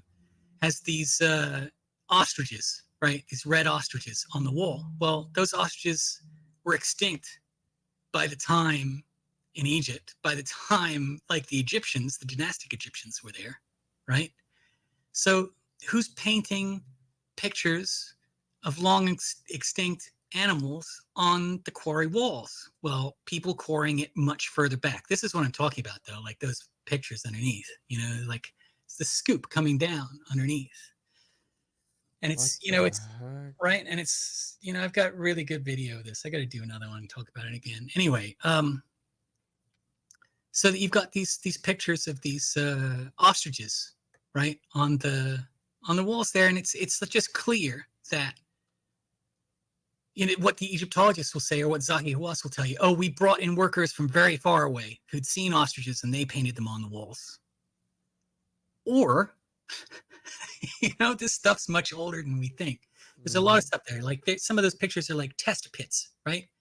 So like they've got a pit that is literally like 1 foot by 1 foot, and you can see like the scoop marks. This time they go sideways, and they go all the way down, and that's what you would like. That's they're testing crazy. like the quality of the the granite. But what is the tool they're using for that? Like And this is really hard. Actually, yeah, this is granite. So if it's a guy like doing this in a circle with a stone, you've got to hang him upside down so he can get the stuff because you're at the bottom. There's some kind of tool. There's a tool. You can see in this picture where it says Instagram, like unfinished obelisk. You can see in that picture there, right? You can see like the angle, how they're not straight lines. That's an angle, right? Mm-hmm. And it's coming down underneath the stone on the left is the top part of the obelisk. And so it's, that, and it just curls down underneath. It's, so weird. Yeah, this is really interesting, and like you said, like there's a lot of old techniques that like you don't see in but with enough people, Luke, do you think with like let's Occam's razor, right? With enough people, if you get enough people together to come together to work on a project, they could still get this done somehow or another. Like if you have enough people lifting, enough people pushing, you think that they would? I mean, that's just what what's his name? The comedian Lou. What's his name? The guy who got canceled for Louis C.K. That's what he says about it. He's like, how did they build the pyramids? They threw like unlimited suffering and death at it until it was done. And like, I get the point. I just think our timelines were, if you're willing to sacrifice everybody. How many millions of bricks is it? I think that they figured the two great pyramids are somewhere like 2.7, 2.3, 2.7, one and the other, I think, million blocks. That's so you crazy. You can do calculations on that. If it's one team placing the blocks, they have to go 24 hours a day, million. Placing like a block every 3 seconds. But like if you have 100 teams doing it, then you can start cutting that number down. But it's, you have a lot of mathematical problems, and like, so I object to some of the, some of the reasoning they give you for stuff. Well, they say, oh, we found a ramp here, so we know that this was being built because they used ramps to build stuff. Yes, they also used ramps to quarry stuff. So how do you know they weren't quarrying it? And like, you actually don't, because the Egyptians quarried this stuff for thousands of years. Like, this is the great site of the Great Pyramids. It's one of the largest quarries in the world. Like half of Cairo was built out of, blocks from the pyramids. And the Empire State Building has 10 million bricks.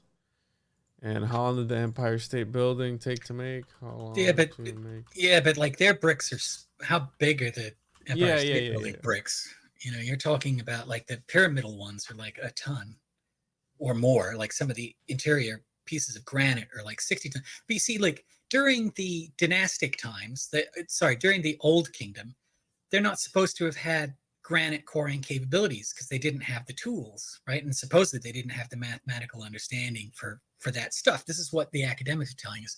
They literally will tell you that all of the granite that they used to build the pyramids, they found lying around on the surface. And so as soon as you know anything or you learn anything about stone and quarrying, you know that like the surface stone is almost always no good, because it's been exposed to weather, the sun, whatever, and it fractures very easily. Granite in particular has this problem. If you actually go to Aswan, you can see a lot of the surface stone is bad. You have to go down, and so they didn't have those techniques. So they say all of this stuff. So how are you getting really good stone? How are you getting 60-ton blocks of granite? How is stuff from Aswan laying around, in Cairo? Do you know what I mean? It's like really who brought it there, or what's really going on here? I think there's a lot of room for a different explanation still. And I understand that it makes academics angry, because they're like, who are these armchair dudes who come in here and spit all these crazy portal bros, whatever. And like, there's so many bad explanations in Egypt and South America, and it's not until you actually hear them or investigate. Okay, so you say that this is Arabu Wash, you say this is Jedef Ra's pyramid that was actually the second pyramid because it was built after the Great Pyramid, but before the second pyramid, by Jedef Ra. And you say that he built it. So how do you know that he built it? And they're like, oh, because we found a reference to Jedef Ra's starry sky. So that must mean the pyramid. Is that all you got? No, we got a bowl that we found near the pyramid. I'm like, okay, what's cool about the bowl? How does the bowl tell you? Well, the bowl has Khufu's name, has his Nebti name and title in it. I'm like, yeah, so you found Khufu's name on a calcite bowl? What does that prove? Well, that means that Khufu came and he saw that this pyramid was going to be built, and he was like, yeah, this is cool. You should build this pyramid here. Thumbs up, Jedef Ra. That's literally the conclusion they reached from finding a calcite bowl and what you discover in Egypt is that a lot of times the reasoning is that poor, and that they show you the conclusion that they reached without showing you the steps that they took to reach that conclusion. Because if they showed you those steps, you would laugh them out of court. Like, it's just, like there's so many endless examples about that. And, like the only statue of Khufu, the greatest god king of all time, is like a 4-inch piece from the 26th dynasty, which is closer to like our time than was to his time. Like, how come there's no great Khufu worship? How come his stuff isn't everywhere? So you're saying the second pyramid was built by Khaif Ra because they found a statue that they think is Khaif Ra upside down in a pit in the Valley Temple? That's like so like they look for circumstantial stuff. They tell you stuff all the time, like there's no writings on the inside of the Great Pyramids because they didn't write on the inside of tombs in the 4th dynasty. They sang the songs for the pharaoh, to go to, to join, in the duat, go through the duat and join his ancestors and the gods and all this stuff. And then what you find is that, like, the pyramid text, the 5th dynasty, all of a sudden they're telling you how important it is. Without these prayers written on the wall, they wouldn't be able to get to where they were. And then you go and you spend some time on the plateau and you start going into 4th dynasty tombs, like a prince like Khufu Ka-F. They just closed his tomb, but if you go into his tomb, what do you see on the walls? All the iconography of a tomb. You see, like, the front of palace, the false door, Anubis guarding the gateway, Hotep over here, walls full of offerings and stories of his life. It's a 4th dynasty tomb. You go inside the pyramid, supposedly the grandest 4th dynasty tomb of them all. There's no writing. There's no writing in any of those. Because they weren't tombs. There's no writing in them because they weren't tombs. They were spaceships, bro. They were something. I gotta say, I do have a soft spot for the movie Stargate and how they used them as like landing bro. things for I thought that was a cool idea. Yeah. Oh man. Well, Luke, always love talking to you, bro.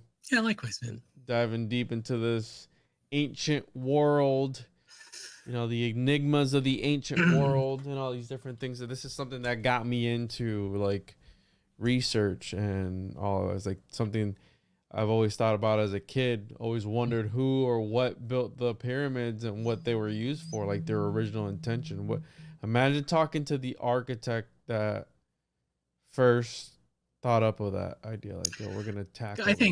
I think sound and I think vibration is the key to everything. Sound is vibration, frequency, like, and I think that is really the key to everything. I think everything stems from sound and vibration, and everything is, contained within that and geared towards that. And I think some of these buildings are musical. Like if you go in if you read about the Bent Pyramid, there was an archaeologist before the time of who was really just a blight upon the field.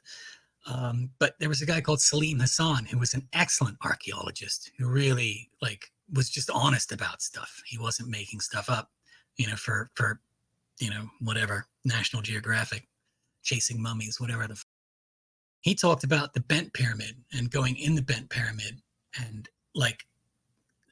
how it was like a musical instrument, how the wind would come through from places they weren't even sure where it was coming from, and it would make all these different tones, and then they just started filling all like the pits with rubble from stuff they were excavating, and all the sound stopped. But if you look at the internal structure of some of those, they kind of look a little bit like saxophones even, or like, there's like, there may be some kind of like vibrational element, like some of these may have emitted tones. Like I think about that a lot. I think the third of the three pyramids has a plug on the east side. There's the east side. Like there's the door on the front, or where they've blasted the hole in. There's actually a flattened area where they've flattened like the granite casing stones, and there's actually some hieroglyphs written in it. It came later. But if you go around like the east side, there's an area which has again been flattened, like right there, and there's definitely some stuff that's been removed from the ground, like some of the casing, the floor casing stones have been removed and then covered with something else.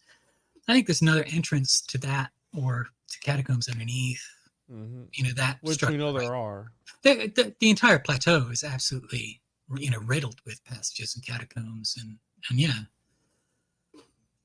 some of them are still explorable. But and like I was saying about Zahi Hawass, like, so they're always telling us we're making stuff up, but like the Osiris shaft and tomb, right, is this huge sort of triple pit underneath the causeway in front of the second pyramid, and it goes down something like 60-75 meters, I want to say. Like, it's deep, and you have to go down like 3 different ladder sets to get into the lowest room, and the lowest room is still underwater. And I have footage of it. I've gone down in there. But Zahi Hawass announced this to the world as the Osiris tomb, and just told everybody it's a symbolic tomb to Osiris. That's its purpose. So one thing you won't find anywhere is any writing. Specifically, you won't find the name Osiris anywhere. What you do find is 1 dacite and 2 gray wacky boxes that are very large and would have been very difficult to get down under the ground under there. Like, I don't know what that is, but it's certainly doesn't have anything obvious to do with Osiris. But like, they have to, if he comes out and says that, he can stamp it with that, it'll be referred to that. I call it that. There's no proof of it, like, whatsoever. And Egypt is just absolutely riddled with that. And what you find if you start to question them is they don't explain, they get angry, and they start telling you believe in aliens and Atlantis. And it's happened to me in South America, and it's happened to me in Egypt. And I generally try to be really polite and friendly. I'm not trying to embarrass anybody. I don't want to have an argument. Just, if there's a really simple explanation, or not simple, like educate me. Like, I just want to know what it is. I'm really curious. And like, I'm still waiting, and I've met Zahi Hawass 3 times. He screamed at me twice. He just refused to answer questions. He accused me of calling him a tomb robber. Like, when all I was asking him was, why he was so sure the Great Pyramids were tombs. What makes you so sure that was their purpose? Oh, you think I take everything and I sell? Like, spitting on people, like, with his rage. And I'm like, this is a tactic. This isn't, he doesn't even really think that. He doesn't think I said that. He's going to shout. He's going to make noise. He's going to throw the toys out of the pram, and then we're going to move on to the next fucking question. And he doesn't have to answer that. And this is like, when you have that kind of response from, academics, it's really disappointing. Like, educate people. Like, educate me. I'm curious. I want to know. Like, and if we don't know, tell me we don't know. Well, the joke would be on them, because I actually do believe in aliens and Atlantis. So yeah, I don't know where that puts me, but yeah, that dude seems like a piece of work. I saw that documentary I had sent you on Netflix the other day, and it wasn't really, nothing new really under the sun that was revealed with that. But that's usually how this goes. There won't ever be. There'll be like pretty things to go, oh, isn't that cool? They will never. I don't think they're. I hope things are changing. Like, when I talk to Yusuf occasionally about some of this stuff, and I don't necessarily believe that, because let me tell you, there are a ton of like snake oil salesmen and grifters in Egypt too that are going to tell you, they think like you want to hear something. I know a guy with a master's, right? He's got a master's in Egyptology. He's a very bright guy. He can't wait to tell everybody how his father's a general. He's a tour guide, all of this kind of stuff. And he's like, he found out I'd been underneath the step pyramid and I'd gone down like 4 levels. And he's like, what level were you on? Tell me. So I'm describing, this is not the 4th level. This is the 2nd level. You didn't go down far enough. There are 8 levels. Now, I went down there in 2018 with like a special permission, and they were really cool. They showed us into like the 6th level, which the French archaeologists had just discovered a few months before, and we were able to like crawl down this tunnel and see the hole into the 6th level, and how there was like, you know, it was still moist because it was, you know, getting so deep under there and stuff. And there was stuff we were not allowed to see under there. I saw some glowing boxes that were really interesting, definitely designed to glow. You know, there was some interesting stuff. There were areas we were definitely not let into, but like, I know like the inspector there, Rageb, he's like a really nice, this other guy was telling me 8 levels down, there's a police station. And then if you get beyond the police station, I was allowed to go because I paid, you know, the fee, and then my father's a general. And then you go back into this room and there are these giant green statues of Horus. And it says Horus and those and his followers from across the water. And it's the link to the old civilization. And I'm like, okay, so this is, you know, let me do an Elon big if true. So I'm like, okay, this is cool. Like, how do we, you know, tell me about it? Well, that was the extent of his information. I'm like, okay, so I want to go down there. I need to see this. I won't take my video cameras. You guys can search me. I won't take my phone. I just want to see it. I want to like touch the stone, and I won't tell anybody about it. I want to lick How it. much? Yeah, I want to lick the stone. How much does it cost? And he's like, $8,000. And I thought, I'm going to call this bluff. And I was like, all right, I will get you $8,000. Organize it. And then he's like, I cannot organize this. You are not the son of a general. You know, all this kind of. I was all this. You know. So I went and I talked to Rageb one day. I was over there and I was like, hey, do you ever find any statues under here? He's like, oh, yeah. And he's like going through his phone, showing me all the statues and stuff they found. And I'm like, find any green statues under there? And he's like, oh, yeah, I think there was one, maybe this one, you know, some other thing. I'm like, you find any large green statues of Thoth? Sorry, I think I said Horus before. I meant Thoth. Like, do you see any, you know, large statues of Thoth? He's like, no. Like, and I was like scanning his face, you know, for bullshit or See anything. if he had some micro expression. And he was really cool. He took us down underneath the.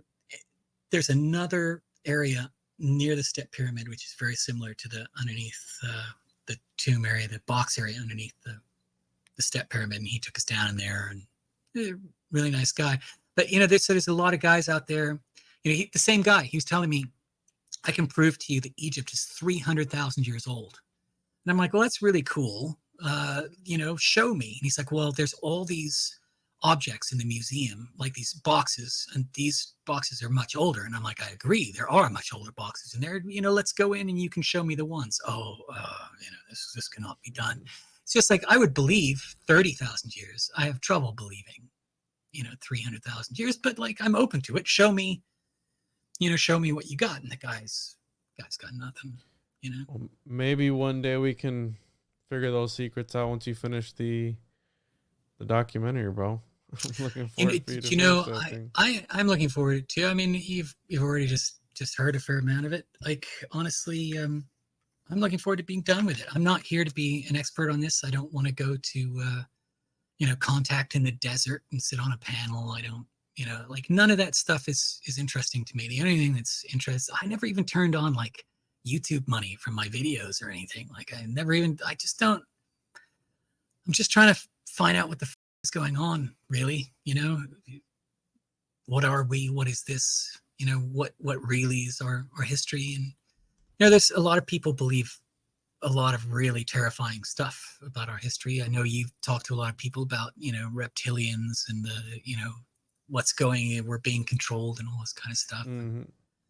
Again, I find it interesting, and I'm just like you, trying to find answers and ask hard questions, but at the end of the day, I don't think we're gonna ever really truly know. And maybe is that Nicolas Cage in like a Michael Jackson jacket? No, yeah, it's Nicolas Cage, and and some jacket. I don't know. It looks like no, not Michael Jackson. I was gonna say Eddie Murphy. He did like a couple of Raw, and there was another one where he wore like a black leather. Anyway, sorry. Yeah, I just got distracted by Nicolas Cage for a second. Well, Luke, let's get the out of here. Yeah. It's midnight here. I have to work tomorrow. I gotta wake up early, but this was fun. Right on. Yeah, that should be a couple of things maybe. Appreciate you, and we'll do this again soon. Hopefully, once you finish the project and we can air it or something. Mm-hmm. Yeah, let me. If you want to do something on Ollanta Tambo or some of those other. Yeah, we'll set it up. Things like I can give you some footage for. Awesome. Stuff. Or much. Well, Luke, right, man. I appreciate you, bro. Thank you again. And as always, everyone. It's kind of fun. It's fun. See you on the next one. Thanks, Luke.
Just another carcass on another carcass. They just say it's harmless, but I hope this road I'm on is worth it. Everyone seems to end in a serpent. The fork from the mouth of the ancients is a mud beneath the surface, and I'm feeling the fire closing in on me. Only darkness desired when the hunter. I can smell the soul.